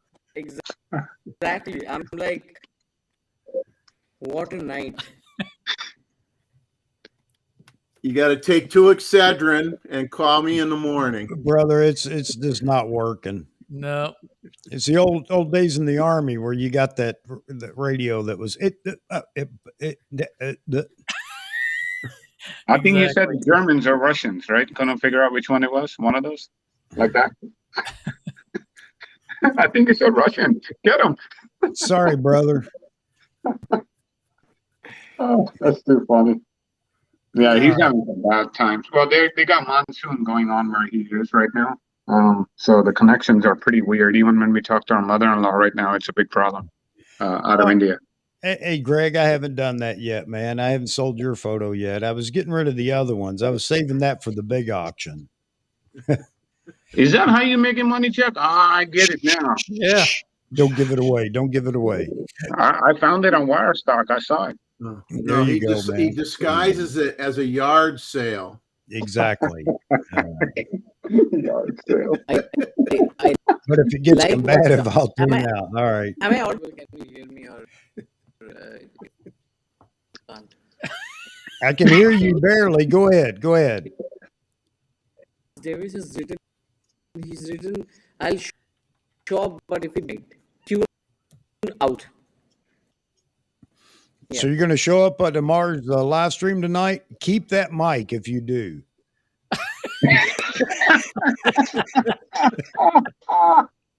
Just kidding, man. Really like picture good. Yeah. Okay. Yep. And then we can blame it. We can blame it that was a freebie from Nikon. Yeah, I'm just messing with you. I'm just messing with you, Frames, but I hope you can join it. I hope you can. Oh my! Yeah, man, Hey, let me go down the list here. D-Moots Photography. Get over and check out his channel. Now, Steve Land Photography isn't in here, but I want you to check his channel out as well. There are links. I have it, the @ symbol, as I was directed. Vahagan helps me out with that kind of stuff because I'm not techie. But get over there and check their channels out. Selective Imagery. Make sure you go check out Jeffrey's YouTube channel, Selective Imagery. Yep. And Amar, tonight, you can just go harass him tonight. I mean, talk on his channel tonight. Yeah. Have a good time with him. Hey, Amar, I may get over there. I don't know. We'll have to see. It depends on how long it takes me to make supper. Well, you might actually get to see some nice shots for once. Come over. Yeah. Yeah. All right. But if not, sounds I'll good to record me. it, and then Vahagan's gonna make like 6 videos out of it, so you'll enjoy those. Right? There you Right, go. Vahagan? I love his content the way he's doing it. It might be a little I bit. really like that. That's brilliant what he's doing. Yep. With that. I really like that a lot. Last but not least, make sure, and I can't imagine there's anybody in here that isn't already subscribed to Vahagan, but I'll say it. If you haven't been to his channel, go look up Vahography. Click the link that's in the description here in this video or this live stream as soon as it rolls into a video. But by all means, check him out. He's got a varied content platform over there, and it's just fun. You can spend hours just going through all the things he's done recently too. So I'll let you guys plug it any way you want. David, tell us about yours real quick before we go. D-Moots Photography on YouTube. That's my channel. All one word. I just want to say one thing too, real quick. One thing since I created my channel, what it really has paid off for me is really, and I have to thank Charles Davis for this, for putting me in touch with you, Chuck. And I never would have thought I would have been sitting on a stream with Vahagan because I watched his material. I used to watch his channel, and I would have never dreamed I'd be sitting here on a stream talking with him and everybody else in here. And believe it or not, I'm pretty sure I ran across the Mars stuff from years ago too. It sure looks familiar. I just like to say I enjoy all this. This is fun, and I'll let Jeffrey or somebody take it over from there. Hey, Thanks buddy, again. we appreciate you being in here, and Steve when he's in here as well. And Amar without video is even better. But go ahead, Jeffrey. It's always better. The only thing I wanted to say is I know Vahagan, you're on the brink of a major YouTube milestone. So if you guys are listening and watching these live streams and wherever Vahagan goes, follow him and let's get him over the 10,000 marker, because when his channel hits 10,000, things change for him a little bit in the YouTube world, right? More doors open up for him. And I think let's get him over that hump. And then same thing for mine, is to get it over to the 10,000 and then 20,000 and from there, right? So please definitely support his channel as much as you can right now, because he's very close to it. How far are you, Vahagan? Pretty close? 300. That's nothing. So we can easily get 300 more subscribers over there, guys. So let's get him over the 10,000 marker. Absolutely. He gets Absolutely. access to the YouTube studio right there. There's a studio in Los Angeles, Vahagan, where you can actually go in that studio and make your videos. And there's one in New York too. And it's free when you go to 10,000. So it's really worth it. Cool. We know all that. Yeah. Well, let's get him there, please. I think he definitely deserves it. And I think being in LA already, I think it really can take advantage of that. Yeah, it'd be great. I think it's pretty cool. I learned a lot from you here recently, Amar. Unfortunately, none of it was about cameras. I know. You didn't learn that.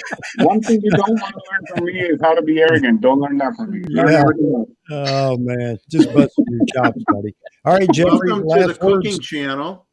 Last words on selective imagery. Go ahead, buddy. Hey, not much going on lately. Had a few little health issues and whatnot, but and a lot of rain. So if I have a video this week, it's probably going to be something that I shot a while back that I never published. So I may be doing that this week because I haven't really had any time other than today to get out. Okay. So anyway, I hope you like. I think you'd like what's already in there. So if you've never gone to the channel, hey, go take a peek. And I would appreciate it if those that do stop by. I always in the video at the end say, give me a like, subscribe, leave a comment or whatever, but the average viewing time isn't very long. So I'm going to have to start asking that at the beginning because I'd like to get more than 8% likes on my versus views would be great. There you go, man. So if you guys could actually give me a like, I would appreciate it. Just lets me know that what I'm doing is worth my time. More than anything. So I appreciate a lot of people on Chuck's channel here have visited me and continuously, and I appreciate it very much from everybody. I really do. All right, so everybody check Jeffrey out over at Selective Imagery on YouTube. It's very peaceful watching. I like it. Vahagan. I just want to say thank you to everybody. Amar, that was beautiful. Thank you, everybody in the chat too, and D Moots as well, and Jeffrey, and I'm humbled, man. What can I say? It's good. I feel good, and see what the future holds, because there's a lot of ideas that I have that I haven't even began to unpack. So we're gonna do it. We're gonna do it, and we're also gonna help all the other smaller channels out because I think that that's when I started my thing. I was like, let me see what I can do to help the community out. So that's a big component to what I'm about. So thank you very much. This was very entertaining today, Chuck. I'm drained. I felt like that's being very polite. I feel like I just came back from a gig, 4-hour, 5-hour photo shoot. I'm just like, yeah, I know what you mean, man. I know what you mean. Hey, thanks for all the help you've given me too, Vahagan, and for the step up and helping out with the small channel. And that's me, buddy, and I appreciate it. All right. All the people in the audience, I want to say thank you. And I hope nobody walked away during our very expressionable debate or discussion. But you know what? None of us are walking away here hating each other or even mad at each other. It's just the way we are and we talk about these things. So thanks for being in there. Everybody that's in the chat and wonderful chat today. I really appreciate that. And all right, folks, I hope to see everybody back Saturday night for another Rumble. Or maybe that's going to become the theme. Rumble in the jungle. Yeah. All right, guys. Thanks for being in here. Talk to everybody Saturday night. God bless y'all. Until then, we'll scrape by. Thank you, Chuck. We love you. Everybody. All right. Thank you, Chuck. And I love that last comment right there. Yeah. I love the Jeff and Leslie's comment. By the way, I shoot all of my birds nude, so it's okay. Oh man. Yeah, these folks are Haven't been great. able to see comments for like an hour and a half now, so I can only imagine what people are writing. Yep, exactly. All right, gentlemen, you all have a wonderful rest of the day. I'll try to get by there tonight. Even if nothing else, I will stop in for a few minutes, Amar, but Sure. hope everybody else will do the same. All right, Awesome. gentlemen. Thank you. Talk to you guys soon. Yeah, Talk to good you luck with later. tonight's show.